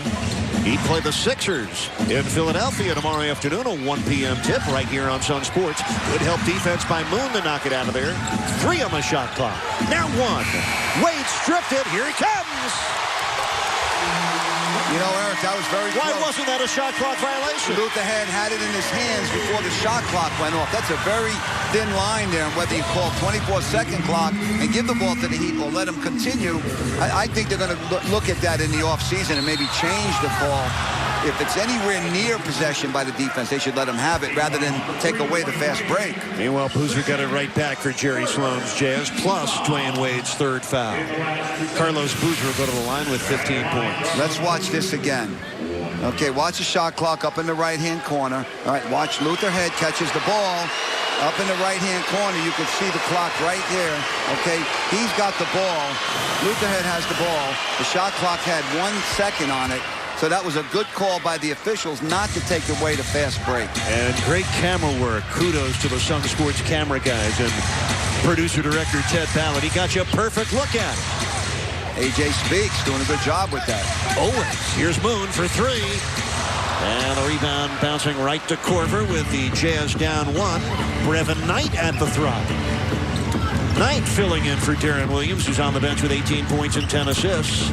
Haslam pulls down the rebound. That's 7 boards for Udonis. You know, when the Heat won in Utah back on December 3rd, it was a 93-89 victory. And on that game, they held the Jazz under 40% shooting. Today, the Jazz are just over 50%. Wade double team, gets by both, finds Udonis for the jumper. He hit it. And the Heat are up 3 with 4 seconds left in the third. And Dwayne Wade with his 29 points picks up his 5th assist to go with 5 rebounds. And Ronnie Brewer misses a 3 at the end of the third quarter. Well, the third quarter might have been Miami's best quarter of the game. Back-to-back 32-point quarters for Miami. A third quarter that saw Dwayne Wade assume his rightful spot as the Heat's all-time scoring leader.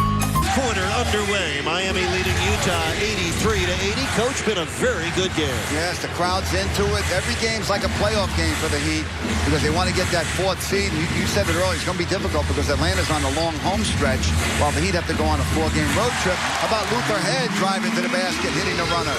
Head in his Heat debut, he's played 17 minutes. You know, Coach, it's not only about catching Atlanta for fourth. How about just holding the number 5 spot? The Pistons are only 2 games season series, Miami and Detroit. That is even at 1 with 2 games still remaining to be played. And believe it or not, the Pistons have been better since the injury to Allen Iverson. Rip Hamilton is back in the starting lineup and putting up big-time numbers for the Pistons. Yeah, they're getting more people involved. Rip Hamilton's more comfortable in that starting position. They're either going to play the Pistons next Sunday on ABC, and then they have the last game of the year at home against the Pistons. That may determine who's going to, if the Heat are going to be 5th or higher than that, or lower. You know, it depends on that, maybe on that last game. Dwayne Wade getting a breather with 29 points, 5 rebounds, and 5 assists. And, you know, right before that, the last road game of the season is in Atlanta. And then right after that, the last home game with Detroit. So those last 2 games could determine where the Heat will be in the playoff picture. Now, Coach, it's speeding right by us. After today, only 17 games left for Miami. 11 of them will be on the road. And in April, the Heat play 5 of 8 on the road. Those could be important for Miami to hold on to what they have. They're going to have to start winning games on the road. This year, the Heat are 12 and 18 away from South Florida. Some big games still remain to be played. The Heat are going to have to finish strong. Yeah, the Heat might have it be better for them if they had a West Coast swing left. The Heat was 3-2 and 4-3 on 2 West Coast trips this year. Andre Kirilenko with 6 points. Utah's down by 2. What a shootout. Jazz are at 52% for the game. The Heat are at 48%. Here's Jermaine O'Neal. The jumper is good. 18 points for Jermaine O'Neal. His best performance in a Heat uniform was his 19 at Cleveland. He did have a 36-point game in Sacramento this year, but he was wearing a Toronto Raptors jersey when he did it. That time he scored on 3 defenders. There were 3 white shirts around them. Heat by 4. Their biggest lead's been 6. Kirilenko. It counts, plus a foul. Andre Kirilenko, I thought it might have been a travel. That's what I thought. Constant movement by Utah, though. They really run their offense to perfection. You've got to really watch this. Kirilenko curls his man, gets into the lane area. And Jermaine O'Neal got there late. Watch this again. He's going to go up. Yeah, he took an extra step, Eric. 3 steps? Yeah, you only allowed 2. You allowed 1, and then the second one to the rim. He took the third one to the rim, and Jermaine was there late. And Kirilenko, after missing that second free throw, did get his own rebound. 8 points for Kirilenko, along with 3 boards and another Heat foul here.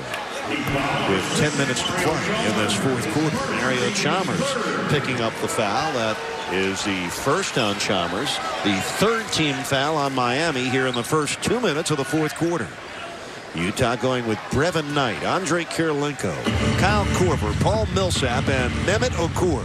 The Heat with Head and Chalmers in the backcourt. James Jones, Michael Beasley, and Jermaine O'Neal up front. Loose ball. Who gets it? Michael Beasley does. It's an important juncture here for the Heat. With Wade out, they still got to generate offense, just like they did earlier at the beginning of the second quarter when Wade was out. Heat trying to sweep the season series from the Utah Jazz. If they do, it would be the 4th time in the last 5 years. O'Neal again. 20 points for Jermaine O'Neal, his best scoring game since joining the Heat 13 games ago. How about they took away the right shoulder, they turned over the left and buried that mid-range shot. As the Heat come back in the 2-3 zone, oh, good attack by Utah. That was beautiful. Nice pass by Kirilenko. Paul Millsap with a finish. 5 points for Millsap. Eric, you know what Utah's doing against the zone? They're attacking from behind. That's one of the principles of attacking the zone. Come at an area where you're out of the vision, the peripheral vision of the defender. Jazz have 29 points off of their bench. And Beasley, well, with that dribble, he let 3 defenders converge on him. Kirilenko on the drive. What a finish for Andre Kirilenko. That was a power finish. That really was. He had Jermaine O'Neal trying to block the shot, and he finished strong. Well, we are tied for the 4th time today. 8:38 remaining in the game. Chalmers with a burst. He lost the ball. And out of bounds off Utah. With 8:33 remaining in the 4th quarter. Timeout here at the American Airlines Arena. Game is even at 89. Why is this game tied? Good passing by the Jazz. You see Kirilenko passing the Millsap inside. And then Kirilenko on that strong drive to the basket. Watch as he eludes Jermaine O'Neal trying to block it. Good play. Tie game when we come back. From Toronto, Jermaine O'Neal has 20 points, 5 rebounds. He's made 7 of his 12 shots. But we're tied at 89 with 8.5 minutes remaining in the fourth quarter. Luther Head jacks it up. And the rebound comes down to Paul Millsap. Knight finds Okor. Good fake from 3. Millsap blocked by O'Neal, but that's a goaltend. And unfortunately for Miami, a goaltend by O'Neal on a shot that had no chance at going in. Oh, you're right. It would have been short, but it did hit the board, I believe. And that's why he got called on the goaltending. 6 consecutive points for Utah. And the Jazz have taken a 2-point lead. 8 minutes remaining. D. Wade still on the bench. Now he's heading to the scorer's table. Here's O'Neal. And that comes down to Millsap, who is gobbling up rebounds. He has 5 off the bench. Riven Knight. Boy, that's a luxury as a backup point guard. Chalmers comes up with a steal. He'd have numbers. 4-on-1.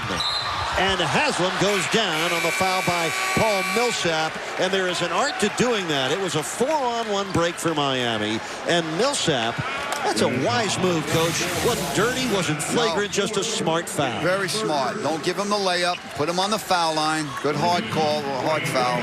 Watch it again. Good steal by Chalmers. 4th best in the NBA in steals, with Wade in the backcourt there at number 2. And that was Mario Chalmers' first steal today. Wade has 3 of them. And D. Wade has had 4 steals in 3 consecutive games, not including today.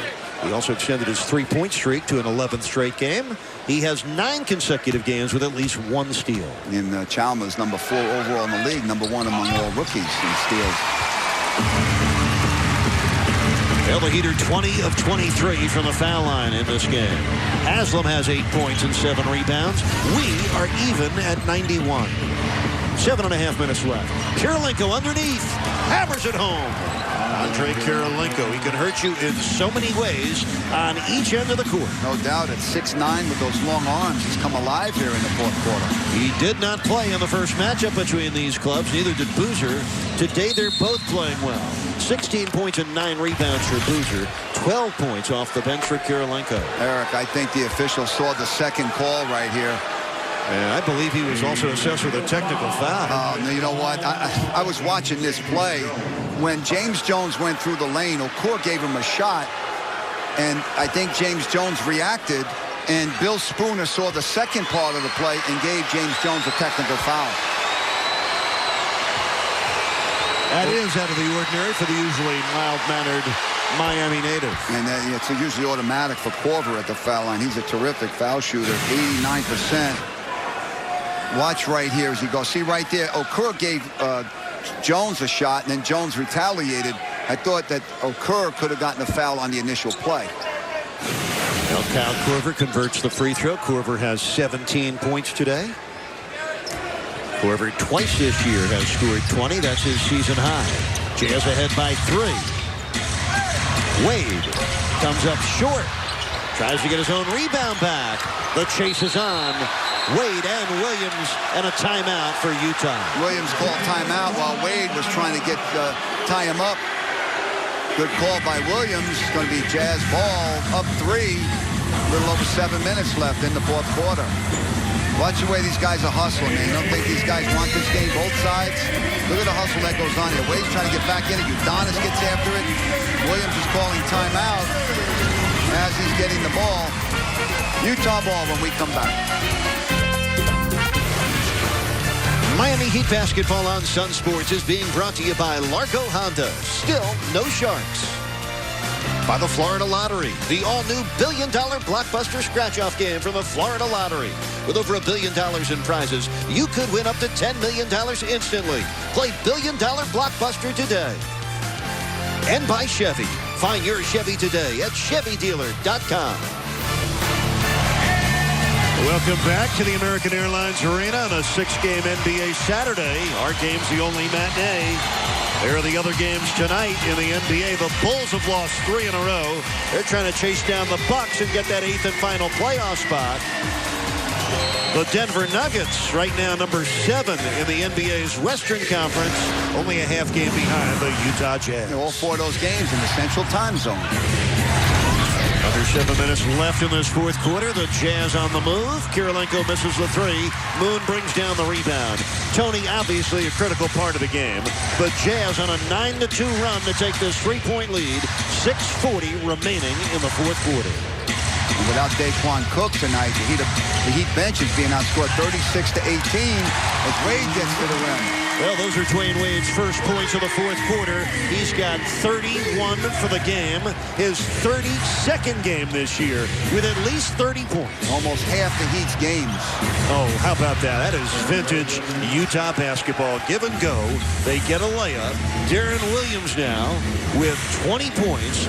Williams also has 10 assists. That's another terrific game for one of the game's best point guards. Eric, this is the Heat's 65th game, and D. Wade has had over 30 points 32 times. As Dwayne Wade, he's been Miami's top scorer in 57 games already. How about he's been the leader in assists 50 times? 3-point Utah lead, 5:44 left. Here's Kirilenko turning on Moon. Blocked by O'Neal. That's big time. Wade could not catch up to a very hard-to-catch bounce pass from Mario Chalmers. Bad time to commit a turnover, especially when you have only 8 all day. And that's the team total for Miami. 8 turnovers. They've scored 20 points off 12 Utah turnovers. Jazz have a 7-rebound advantage. And Utah, their biggest edge, 55% shooting. And it comes more from great execution than great perimeter shooting. But Kyle Korver gives them both. Korver, is that a 3? Yes. So Kyle Korver now has 20 points for the 3rd time this year. Korver been a killer. 8 for 10 shooting. And, Coach, hard to beat Utah when you let the Jazz shoot 56%. Remember, this year, Utah is 21-4 when they're over 50%. And how about Korver? 41% three-point shooter, really stretches the defense. Buries the 3, puts Utah up 6. Heat timeout, Heat ball when we come back. 3 coming into the quarter. Why is Utah up 6? Well, you talked about the Heat defense, or lack of. Utah's 8 for 10 from the floor in this quarter. The Heat's 4 for 11. Wade missing a 3. The Jazz on a 14-4 run. Moon got it back with just under 5 minutes left. This is a critical possession for Miami. Give Udonis Haslem a lot of credit for knocking that ball loose so Moon could steal it. That diagonal pass is always a tough one to make, to get it to a teammate, because it's usually stolen. There'll be hustle for Chalmers, but the Heat will remain on the defensive end. Utah shooting 56%. 20 points each for Deron Williams and Kyle Korver. Look at this hustle by Chalmers. He tries to get after it. The ball's a little too quick getting out of bounds. And now Coach Sloan and Utah's got you right where they want you. They got that great execution in the half court with a 6-point lead.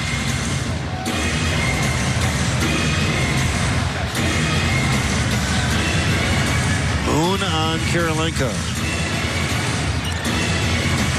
This is Okor. He was fouled by Haslem with only 7 seconds left on the shot clock. Second foul on Udonis. And for Miami, that is the 4th team foul. Yeah, UD kind of bailed them out with the shot clock running down, although Okor did make a shot like that earlier off the board, the runner. Okor averaging 18 points a game this year on 50% shooting. A one-time All-Star back in 2007. Okor, remember, was the 38th pick in the 2001 draft. This game's getting away from the Heat a little bit here. Wade missed it, got it back, and then lost it. And the Jazz have it. They are on a 16-4. And they've scored 7 unanswered. Yeah, the Heat are down 8 now, a little over 4 minutes left. They've got to get some stops, obviously. Looks like Utah's pretty much getting a good shot every time down the floor. That's what they do. 4 on the shot clock for the Jazz. The cut by Korver.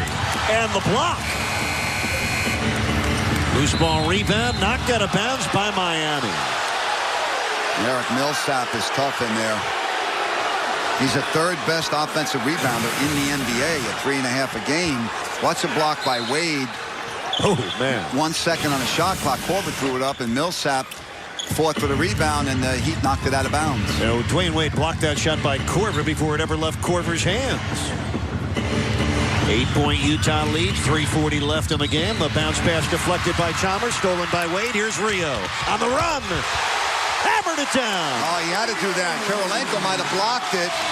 Williams tried to foul Wade when he got the ball, but he was too late getting there, and Chalmers finishes the play. 15 points for Mario Chalmers. The Heat better dig in on this end. Wade got his 6th assist. And another Heat foul on the Deron Williams point-blank field goal attempt. Udonis picking up his 3rd. The Heat now over the limit. Deron Williams shooting 82% this year from the foul line. You wonder how the Heat won in Utah. Boozer and Kirilenko both missed the game. And this guy didn't have a very good game. 13 points with 6 turnovers. He's been much, much better today. Yeah, that was the end of the road trip, wasn't it, for the Heat when they won that last game? Wound up 3-2 on that road trip. Deron Williams, quite a player. The 3rd pick out of Illinois in the 2005 draft. Averaging right around what he was last year, just under 19 points per game. Today, he's got 22, along with 11 assists. It's always an interesting, a great big man. Both. Then you win a championship. That's right. Dwayne Wade knocks it home. Wade with 33. Miami down 6. Yeah, you always have a chance with ball, but obviously they've got to get some stops, the Heat does. Williams setting up Millsap for another score. Deron Williams does it all for his team. 12 assists. And Millsap, coach, has 9 points, 7 of them here in the 4th quarter. Yeah, very underrated player in the NBA. Wade guarded by Kirilenko, leans in, doesn't get the foul, but he gets the 3. Oh, wow. His 3rd triple today. Wade has 36. There's still hope. The Heat are within 5. But the Heat need stops as badly as they need scores. And right now, Miami in a stretch of committing fouls. The Heat are complaining that let's see this 3 first by Wade. He thought he was going to get the foul, and he didn't get it. But the Heat players thought Kirilenko set an illegal screen right there, but the Heat got the foul. You know, keep in mind, Mario Chalmers picking up that foul. Tony, Dwayne Wade had 85 triples through his first 5 seasons. He has 69 this year. The trainer for the Utah Jazz is tending to some blood on Millsap's face. Oh, Dwayne Wade's got a Band-Aid that would fit perfectly in that spot. He's not giving it up. Get a little impromptu timeout here due to that. Cleaning up the blood. Well, recently, the untimely passing of longtime Utah Jazz owner Larry Miller.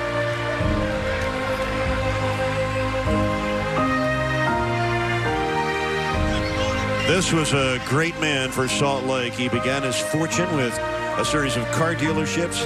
That's where he gained his fortune, but his passion was right there, watching his Utah Jazz play night after night. Our condolences to the Miller family. Yeah, terrific, passionate owner. And those patches they're wearing with his initials on it, that logo goes all the way back to the Jazz origination when they were the New Orleans Jazz, a moniker that made a lot more sense when they played in New Orleans. It does, doesn't it? Utah Jazz. Deron Williams getting the first of 2. By the way, Dwayne Wade today extended his NBA streak 20-plus games with actually 21 games in a row with 20 points or better. It's the longest current streak in the NBA and the longest since LeBron James went 49 straight games from December 07 to March of 08. Yeah, D-Wade picked up his 80th straight game of double figures. That's his record and the franchise record. 24 points for Deron Williams. It's a 107-100 lead for Utah. Dwayne Wade just took a knee to the thigh. He's hurting a little bit. Yeah, he's got his left ankle's a little sore. He's got a sore hip. This time of the year, guys are banged up, you know, when you're into the 60s of games played. And Dwayne Wade has played in every game for Miami, all 65. So has Mario Chalmers. They've started every game in the backcourt together. Miami needs a score, then they need a series of stops. You see the double team of Wade. Utah's going to get it out of his hands. That's going to be short. Wade with the rebound, obviously. Kirilenko saves it in to Okur. And here comes Utah, 2-on-2 break. And Deron Williams slows it down. Now the clock becomes your adversary as well. Under 2 minutes left. You're down by 7. Now it becomes paramount that you get stops. Deron Williams on the spin with 4 to shoot. Now 3. Okor just flings it up there. And an offensive foul on Mehmet Okor. Yeah, loose ball foul on Okor. Going for the rebound, but they're not over the limit, Utah. That puts them right at the limit now. Both teams now are in the penalty. You know, the Jazz this year, when they score over 100 points, are 31-7. The Heat reaching 100 points today. Miami scored 100 or better in 8 of the last 10 games. Jamario Moon comes out for Miami. James Jones comes in, and there he is, shooting a 3. That's a long 2, and it misses. And Millsap hugging his 7th rebound. Yeah, Spoelstra goes right to running a play for James Jones.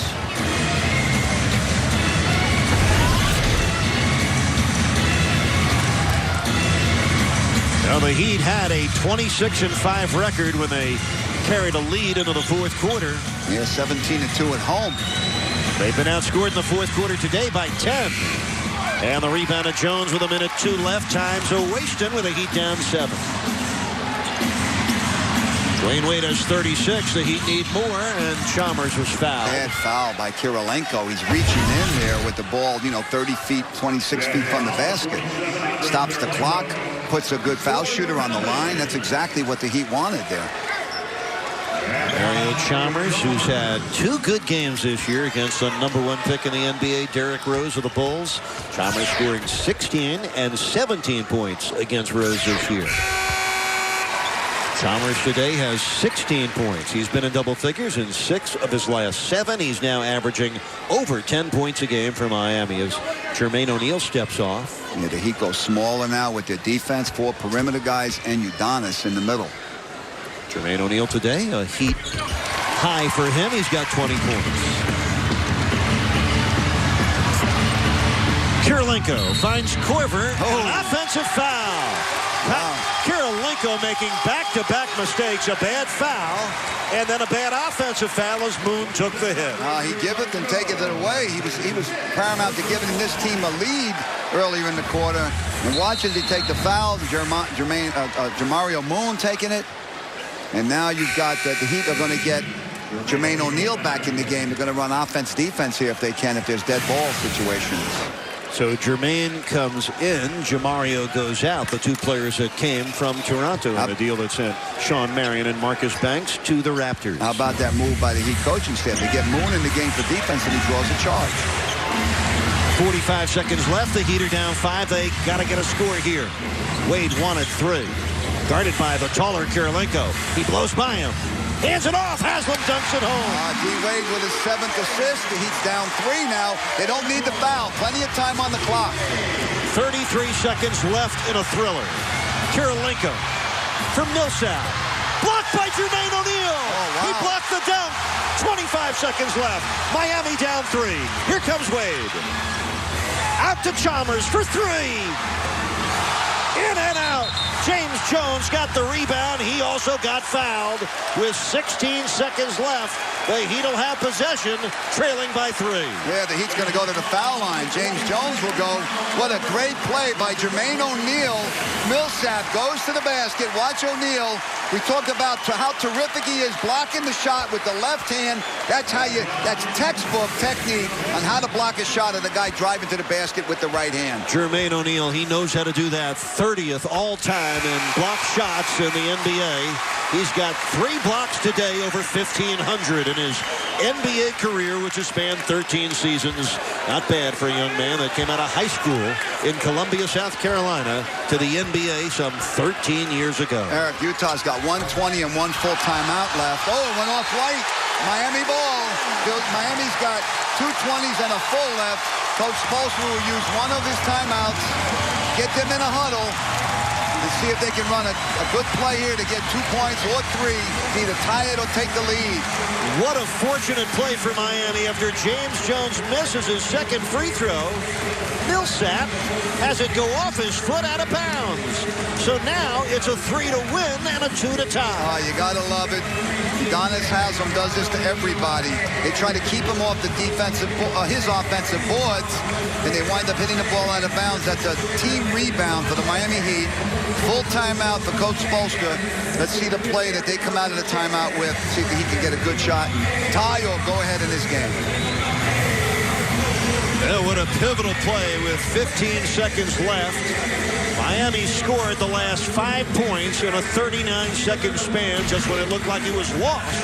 At 107-100, back they come. Well, this has been a rivalry between Miami and Utah that is close, and we've had some thrillers. Check this out. Wade has the ball, and the game is in his hands. He puts it up. It is good! He did it! Dwayne Wade has won the game! 39 points! A new career high! 5 seconds to go. Here comes Wade. Pump fakes. Goes up. And wins the game! He wins the game at the buzzer! It bounced once. It went home. Dwayne Wade wins it for Miami. Now, how about a trifecta for Wade against Utah? What do you think he's getting the ball in the after the timeout here? You know, obviously Utah's going to try to deny Dwayne Wade. And one of the things they go over in the huddle, I'm sure, is spreading out to get good balance on the floor. Because if the Wade can't get the ball, somebody else is going to have to take the shot. But with 15 seconds left, you expect the ball in Wade's hands. And you know, Eric, you don't wait right here to take a shot. When you're down 2, you want to be able to get the shot up as soon as possible, so it gives you more than one opportunity. You know, maybe you can get the offensive rebound if you miss the shot. Here comes Wade with 8. Wade down the lane for the tie.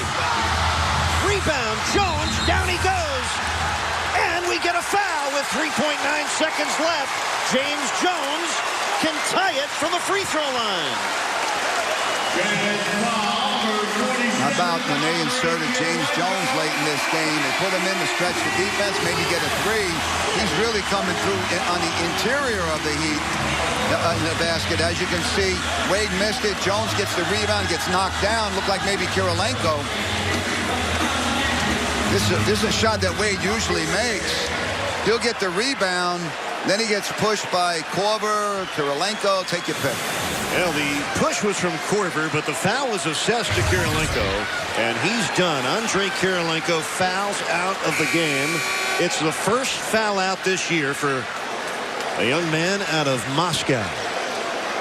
Well, James Jones, Tony, he's going to the line with the game on the line. Jones this year, a 77% free throw shooter. He's 10 for 13 for the season. And he needs both to pull Miami even with just under 4 seconds left. Utah's got 120 and 1 full left. The Heat's got 2 20s. He did it. We're tied at 107 with 3.9 seconds left. James Jones, a hometown hero from American High School in Miami and the University of Miami. He has made some huge plays for the Heat today. How about the Heat down 107-100? Come back with 7 straight points, tie the game. Little under 4 seconds left. They're going over in the huddle now what they think Utah's going to do to try to, you know, get the game winner. Well, Dwayne Wade's house of thrills doing it again. 7 points for Miami in the last 51 seconds. Yeah, usually he makes that shot. He's upset with himself, but James Jones comes through big time. How about Udonis Haslem keeping that ball alive like he usually does? Now with the Heat down 1 after that first made free throw, James Jones makes the second. Utah calls timeout. Eric, we got to say it again. In situations twice this year with Chicago, and we had another situation on the road in Los Angeles when they took it away from D-Wade. D-Wade usually comes up with a steal or a block shot or some kind of good big defensive play in a situation like that. Let's see if he can do it again. Coach, I really enjoyed James Jones' approach at the free throw line. He was confident and he was quick with it. He didn't hesitate. He took 2 very quick free throws knocked them both in. Now it's 107. Yes. Now, Jerry Sloan, he's plotting his offensive strategy. Let's talk about this first. What do you think he's looking for? He's going to try to get the ball in Deron Williams' hands. So, 4 seconds, 3.9 seconds, plenty of time. You can do a lot of things with it. Look for Deron Williams to get the ball, maybe penetrate, try to dish off to someone, maybe come off a screen, and then if no one plays him, he'll take the shot or hit an open man. Okay, the Heat defense. What's Eric Spoelstra stressing here? They're going to maybe bring a guy off the ball, but you got to be conscious of getting it back to him, when they throw it in.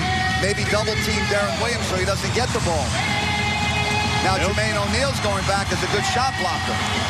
O'Neal, Moon, Wade, Haslam, and Chalmers. For the Jazz, it's Korver, Okur, C.J. Miles, Carlos Boozer. Yeah, it's a good matchup. And Deron Williams. It's a good matchup for the Heat with Okur and Boozer in the game. You got Udonis guarding Okur and O'Neal guarding Boozer. Here we go with the game tied at 107 and just under 4 seconds left. Into Williams against Wade for the win. Overtime. Overtime.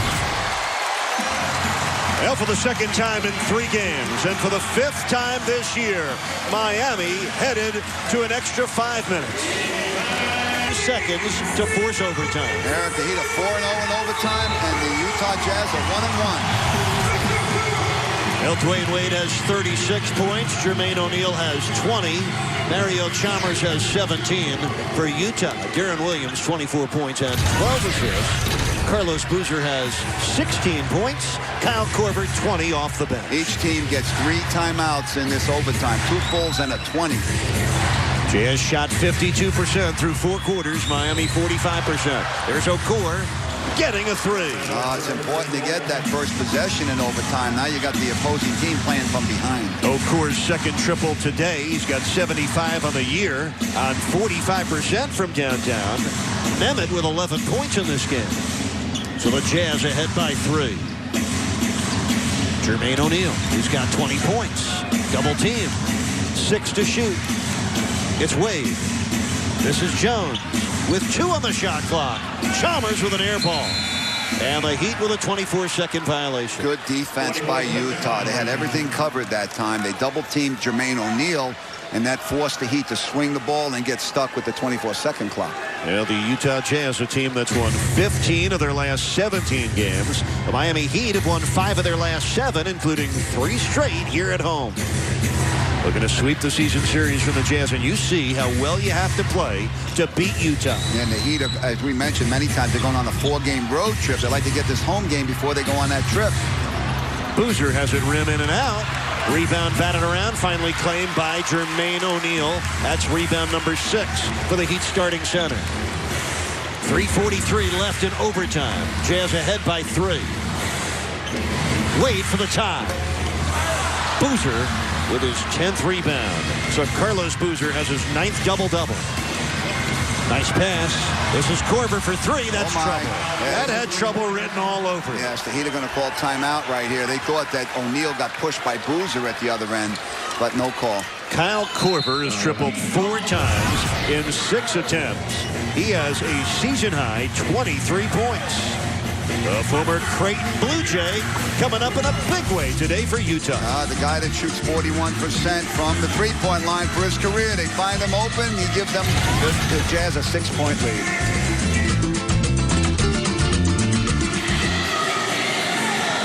Yeah, with the Heat down 6, Coach Spoelstra was talking to the officials. He thought that Jermaine O'Neal got pushed on that rebound by Carlos Boozer. Let's see this again. Let's see if we can see it. Shot goes up. Boozer's hand is right in his elbow, his forearm's right in the back of Jermaine O'Neal. It looked like he did give him a nudge. Usually there is an over the back, over the top on that call, but the Heat did not get it. Well, Miami came from 7 down in the game's final minute to send it in overtime. Now they have 3:19 left in OT to overcome a 6-point deficit. Dwayne Wade with 36 points through 4 quarters, looking for his first score here in the overtime. Yeah, the Heat don't need a 3 here. Just take what they give you. Got right to the rim and then got caught underneath the rim. And the Heat have missed all 3 of their shots here in the overtime. Now they're in a position they were in the 4th quarter. They need some stops.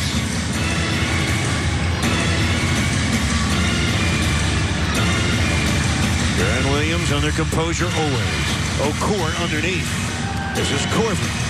Open look. Yeah. Kyle Korver has absolutely killed the Heat today. Korver with a season-high 25 points.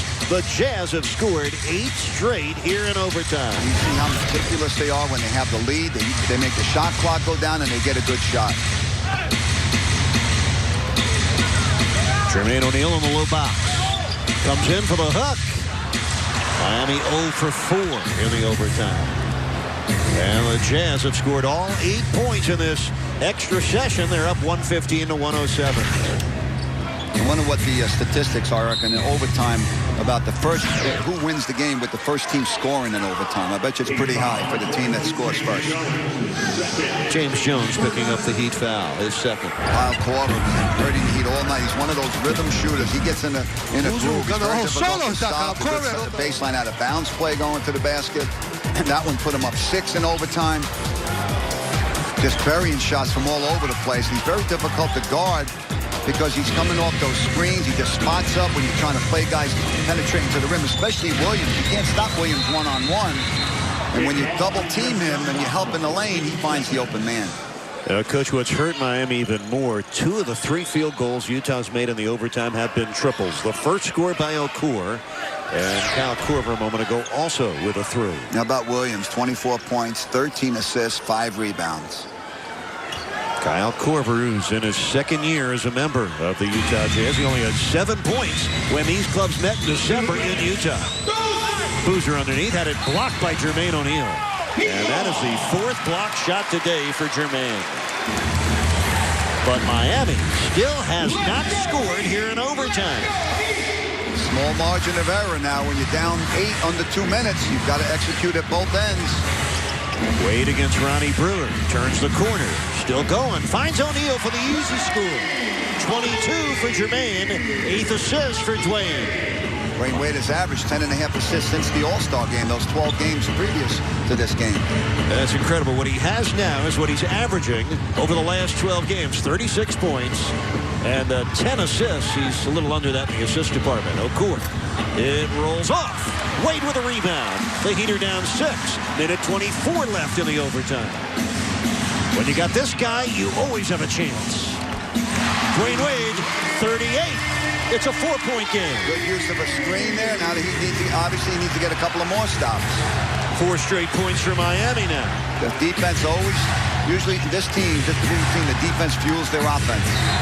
And an offensive foul by Korver, trying to get open on James Jones. He used his arm right in front of the official. Good play by James Jones, denying Korver. James Jones has had a significant role in this game. Watch right here, you'll see it. Good camera work, guys. Easy call for the official, not a good play by Korver. Here's Wade from 20. Jermaine O'Neal underneath. Grabs it. Gets it out to Chalmers with a fresh shot clock. Under a minute left here in overtime. Miami down 4. Wade against Brewer. The crossover. And the score. Oh, there's 40. 11 times this year, D. Wade has scored 40 or more points. Wow. Miami has scored the last 6. And at that time, Udonis slipped to the basket, taking the defender with him, which allowed Wade to go one-on-one. Some of those little subtle things are what help you in the game. Deron Williams with 7 on the shot clock. Chalmers picked his pocket, comes up with a steal, hits ahead for Wade. Here he comes with Udonis.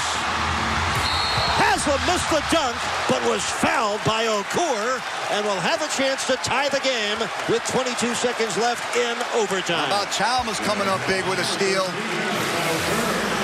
Watch this again. He pokes it away, and then has the frame of mind to get it to Wade. 2-on-1 with Okur. Okur's not going to give Udonis a dunk. Yeah, I'm starting to have a Syracuse flashback. What was it, 6? 6 overtimes 2 nights ago. An overtime win last night in the Big East tournament, and overtime is catching on. But how about the Heat? They had to score the last 7 points of regulation to force overtime. Then they fell behind in the overtime, 115 to 107. They've scored 6 straight. Haslam needs 2 to tie.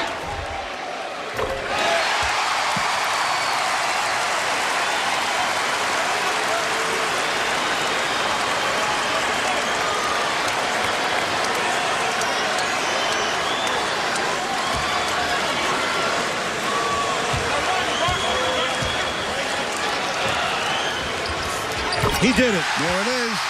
8 straight points for Miami to tie the game at 1:15. When you got Deron Williams on the floor, sometimes you don't need to call a timeout. Call out a play so the defense can't reset itself. Deron Williams against the Heat defense. This is Boozer with 9. The jumper, no good. Rebound away. Timeout Miami. A chance to win the game in the final 5.5 seconds. How about Jermaine O'Neal defensively doing a good job on Boozer, not giving him a good look at the basket. 5.6 seconds. Plenty of time left for the Heat to get off a good play. It already feels like the NBA playoffs here in Miami. Hey, can the Heat run off 10 straight points? Watch O'Neal's defense right here. Boozer could not get that shot. Wade knows what to do with it when he gets it. Timeout. And you know what the Heat coaches are going to do right here. You're going to try to get the ball to Wade, let him do his thing, and the Heat are going to have an opportunity to win this game, run off the last 10 points of the overtime, and go come away with a victory. Dwyane Wade has 40 points, 8 rebounds, 8 assists, and 3 steals. His 40 points today, the most ever scored by a Heat player against the Utah Jazz, surpassing his own 39-point game against the Jazz. But you know that he has set franchise records against 8 different opponents this year alone. Just amazing. 11 times over 40 this year. We told you earlier that it's the 32nd time he's had over 30. 50 times he's led this team in assists. He's going to do it again tonight. And he's led the Heat in scoring 57 times. Tonight will be 58. It's just an amazing, amazing run by one of the great players in the game today. Well, we started this game at 1 in the afternoon, an afternoon that is slowly turning into early evening. Miami will have possession with 5.6 seconds left here in the first overtime. The Heat will inbound from half court, needing just a point to win the game. We talked about how young this team is with 2 rookies and 2 second-year players, but they've shown resiliency all year long. They've shown it again today. They're coming back in the fourth quarter late to tie the game. And now they were just down 8. They got a chance, the opportunity to win the game. Utah scored the first 8 in overtime. The Heat have the last 8. James Jones, Mario Chalmers, Udonis Haslem, Jermaine O'Neal, and Dwayne Wade are on the floor. Ronnie Brewer in that far right corner defending Dwayne Wade. Utah's in the penalty, so they can't give a foul here to try to make the Heat take it out again. They deny it to Wade, who finally gets it with 5. Wade with 3. Wade with 2. Going up for the win. Double overtime. Oh, tell me you weren't expecting that ball to go in. I was waiting for a swish. He's done it so many times. Good play, good defense by Utah. They had 2 guys on Wade. Really didn't get a good look at the basket. Welcome to Syracuse South. Watch this again. 2 defenders on him as he tries to go left. Good job by Brewer. He comes up short, but the Heat go into a second overtime. Along with 8 rebounds, 8 assists, 3 steals, and 2 blocks. Coach, this is only the second triple overtime game in the history of the Miami Heat. The first one was back on November 20th, 1992, when the Heat lost 129-128 at Philadelphia. The Heat and the Jazz once played, a double overtime game, and this is the second overtime. I mistakenly said third. This is the second overtime here in Miami. And he just had one with Chicago. Tied at 1:15. The Jazz scored the first 8 in the first overtime. The Heat answered with the next 8. And now scored 10 unanswered points. Jermaine O'Neal with 24. Miami scores first in the second overtime. Can you imagine how they try to keep track of those overtimes in that Syracuse game? They probably felt like 15 of them. Andre Kirilenko's already fouled out. Here's Deron Williams, the jumper. He knots the game. Deron Williams with 26 points today. He's also got 13 assists. Not even near his season high in either category. Chalmers got an opening. What a play by Mario. He crossover dribbled on Deron Williams as Williams tried to overplay to the pick and roll. Good read by Chalmers and a great finish. 19 points for Chalmers, and for those of you unfamiliar, in each overtime you play 5 additional minutes. And you get 3 timeouts. You get 2 fulls and a 20 for each team. Williams finds Brewer, 4 on the shot clock. Here's Williams again. Haslam comes down with his 10th rebound. Udonis Haslam with his 97th career double-double, his 17th this year. Home crowd is into this all day long. Jermaine O'Neal, he is really giving the Heat scoring from in the painted area today. He comes up short there, but he has 24 points in this game, his best scoring game in his 13 played with Miami. Good defense by Okor that time. 3 minutes left here in the second overtime. Williams, what a beautiful pass, but Boozer mishandled it. O'Neal looked like he hit it off his leg. Wow, look at that. 17 turnovers by Utah. Good for 28 Heat points. Dwayne Wade, ball's been in his hands most of the day. He has played 45 minutes in this game. So is Chalmers. Jones for three. That's too long. Jermaine O'Neal tried to swipe it out, but here comes Deron Williams, accelerating and finishing. What a play. End-to-end for Deron Williams. The Jazz coaches in unison. Off the bench looking for the foul as well. They thought Udonis fouled Williams on that play. He's got 28 points, Deron Williams. 4 here in the second overtime. We are even at 119. Man, how fast did Williams get that ball off the floor? Wade thought twice about it. And that one goes over the top out of bounds and back to the Jazz in a game that is still even.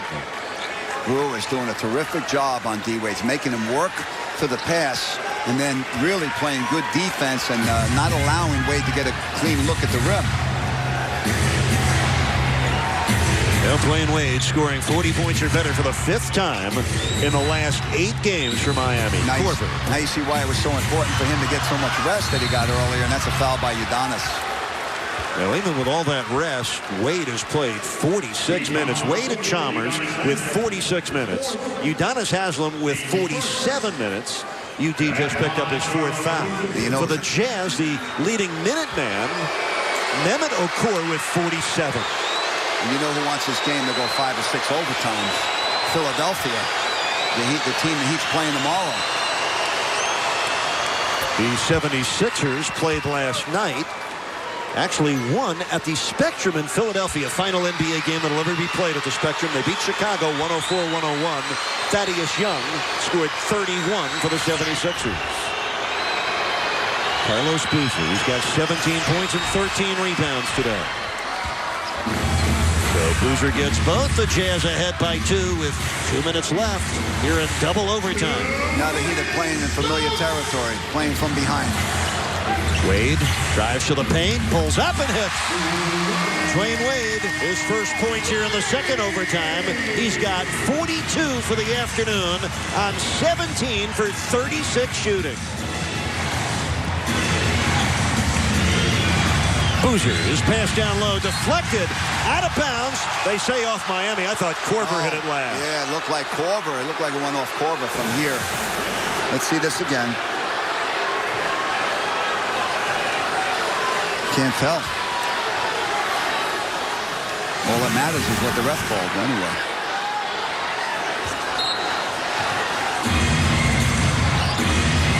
Deron Williams off the inbounds. Missed it. And Udonis Haslam with his 11th rebound of the day. We're tied at 121. Will this game ever end? Oh, boy. A minute 30 left in double overtime. D. Wade got it again. Oh, man. 44 points, 8 assists, 8 rebounds. Dwayne Wade, that was his 37th shot, which is a career high in field goal attempts. He's had 50 this year, 48 and 46. Now he's got a 44. Mehmet Okur comes back with a huge score. It ties the game at 123. 108 left in double overtime. Okur now has 13 points. Wade against Brewer. Drives right into him. Blocking foul on Ronnie Brewer. Yeah, they reached first. Both Korver and Brewer reached before the Brewer tried to draw that charge. Wade gets to the foul line. Well, Ronnie Brewer and Deron Williams lodging their formal complaint to referee Tom Washington. Yeah, he was moving anyway to his right. See, right there, he reached in with the right hand. That's a good call by the official. Brewer did not have position to draw that charge. Very, very close call. at best. Tied at 123. A minute left in double overtime. These are spectacular numbers for the world's best player. How about against the Knicks that night? 46 points, 10 assists, 8 rebounds, 4 steals, and 3 block shots. It was the best statistical game in the 35 years the NBA's been keeping blocks and steals. And he's close to it now. 44 points he has, the most points anybody's put on Utah this year. He's got 45 and counting. By the way, playing 40 minutes, nothing new to Wade. He's done it 26 times this year, but he's played 47 minutes.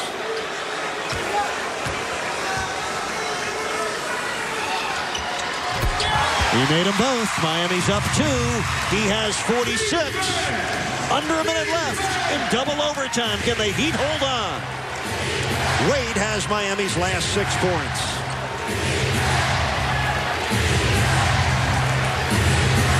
45 seconds left in double overtime. 8 seconds on the shot clock. Korver for 3. And Dwayne Wade down with his 9th rebound. The home crowd out of their seats. If the Heat score here, they'll be out of their minds. This would be a big-time score if the Heat can get a basket here. All the pressure's on Brewer now to stop Wade. Here's Wade against Brewer. Brewer reaching.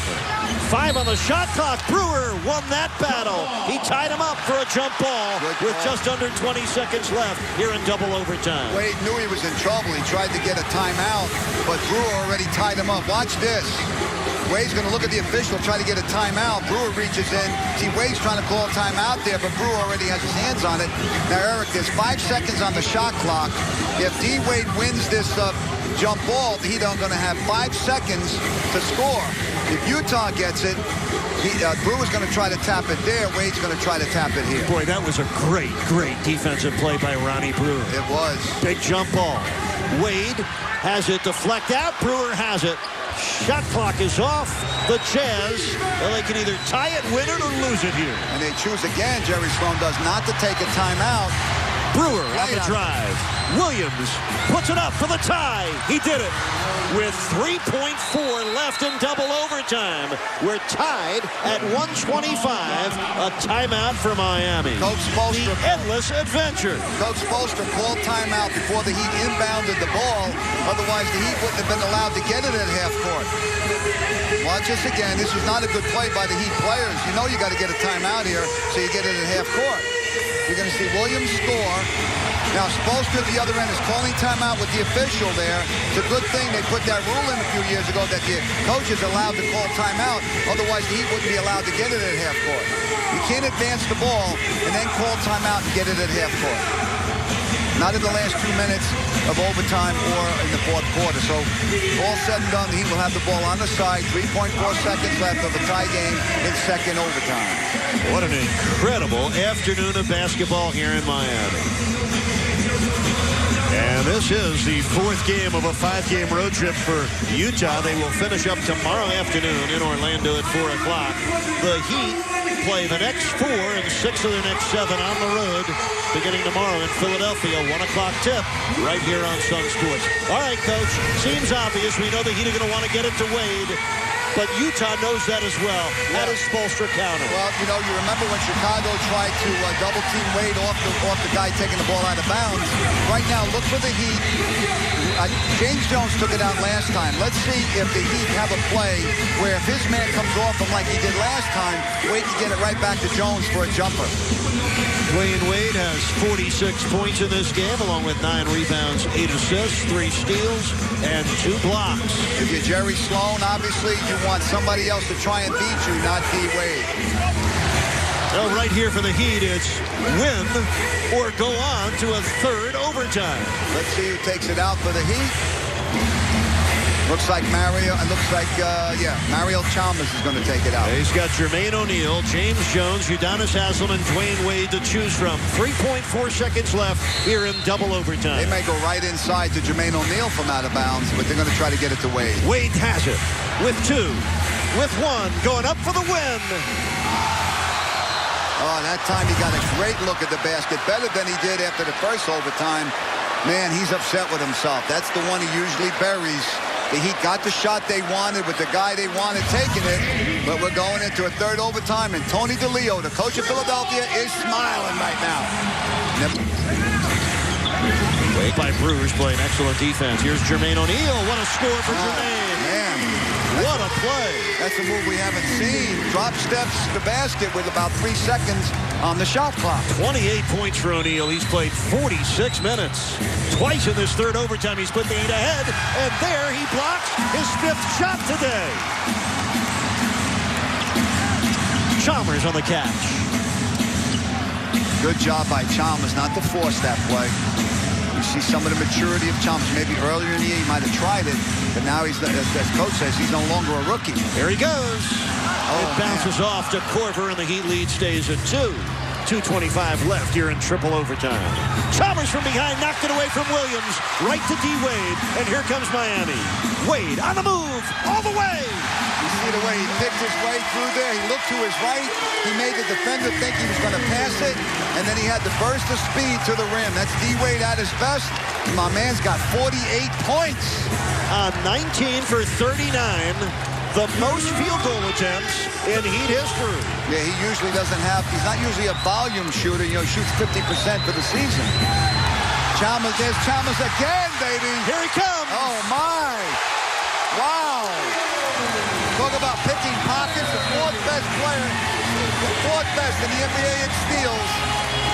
Does it again at a crucial moment, giving the Heat a 6-point lead. Wow. Well, Heat fans exhale, but don't celebrate. Still 1:49 left here in the third overtime. Let's watch this again. There's the first steal by the second one by Chalmers. Good job. He had one just previous to that. Puts the Heat up 6. He's got 5 steals for the game. This is the other one. Watch as he knocks it away. He gets credit for the steal on that. He should. And then you know what D. Wade likes to do with it. Just get through there, baby. Just get to the rim like you always do. The guards getting it done here in triple overtime for the Heat. 5 steals for Chalmers. Dwayne Wade. Now, he's done everything, including taking the most shots in an NBA game this year. He's got 39 attempts. Kobe Bryant took 38 shots in the Lakers game at Phoenix back on March 1st. Well, it feels good. It looks good, but we know well enough. A 6-point lead is nothing to celebrate with 1:49 left in a third overtime. With Deron Williams on the floor for Utah, no lead is ever safe because that man can play. We know that. One of the best point guards in the NBA. He can score when he has to. He's got the assist to show it. So this game is far from over. He's got 30 points and 13 assists. Kyle Korver with 25 points. Carlos Boozer has 20. Well, what a day it has been. Don't forget to join us tomorrow, Sunday afternoon, 1 p.m. tip. If we're done with this game by then, we'll be playing Philadelphia at the Wachovia Center. Hope we see you right here tomorrow afternoon. We thought we were going to get into Philadelphia earlier. With the rate we're going. Well, tomorrow, same time, different place. Yeah, 1 o'clock on Sun Sports. You do it all over again tomorrow.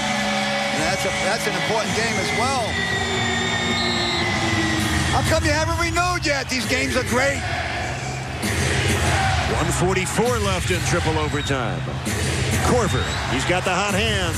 That one's in and out. Okor had it swept away by Dwayne Wade, but it'll stay with Utah with 1:37 left here in the third overtime. And, Coach, you said it earlier, and you were right. Not a single fan has left the Heat's house today. And when you get here, you're not leaving till this one is done. And we hope they leave happy and exhausted. Deron Williams turns the corner, drives in on Chalmers.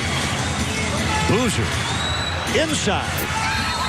And a foul on Dwayne Wade, who is looking for the block shot against Ronnie Brewer. What a great pass by Boozer. He looked to his left and then found his teammate inside, Brewer wide open. Wade tried to close the gap, but he got there a little late. Watch this pass by Boozer.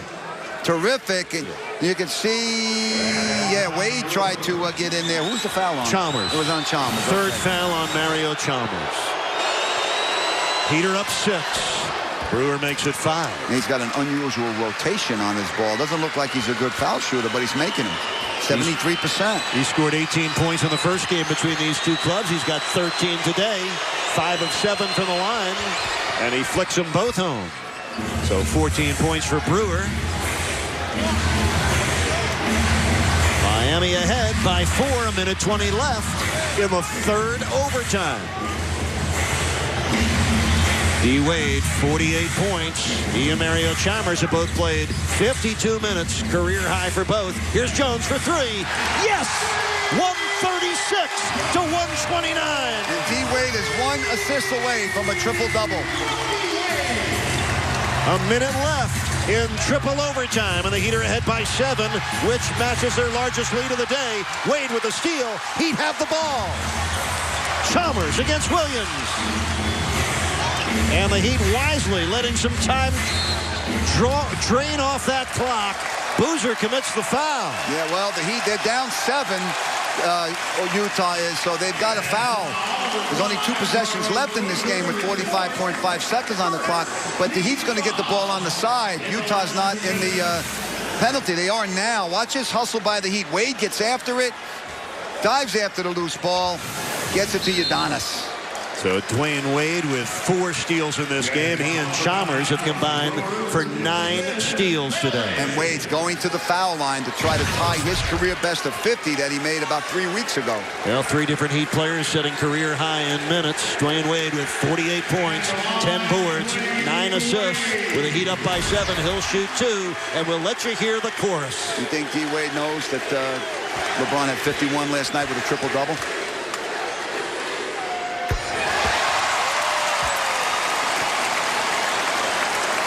On a day where Dwayne Wade moved past Alonzo Mourning into the #1 spot on the Heat's all-time scoring list. Now he's concentrating on winning the game. Looking at a stat sheet over there with 50 points for Dwayne Wade. For the second time this year, he drops 50 on an opponent. Jermaine O'Neal, that's his 5th block shot today. Miami's going to win the game. They're in the driver's seat. They make the free throws, they win the game. Wow, 9-point lead, and it's really been the backcourt of the Heat along with Jermaine O'Neal coming up big. Udonis a big game. How about James Jones coming up big late in this game? There's the block by Jermaine O'Neal that really put Utah in a pickle here. This is already the 2nd highest scoring game in the history of the Heat. Only 141 the catch. The Heat's franchise high, 141 against Denver in February of '91. I'd like to see D-Wade pick up 1 more assist, get that triple-double. He always knocks on the door, but doesn't quite get there. The most important thing is being accomplished, and that is a victory. D-Wade has 3 career triple-doubles. None this year yet. Well, the Heat have finally broken this thing open. 11-point lead here in the 3rd overtime.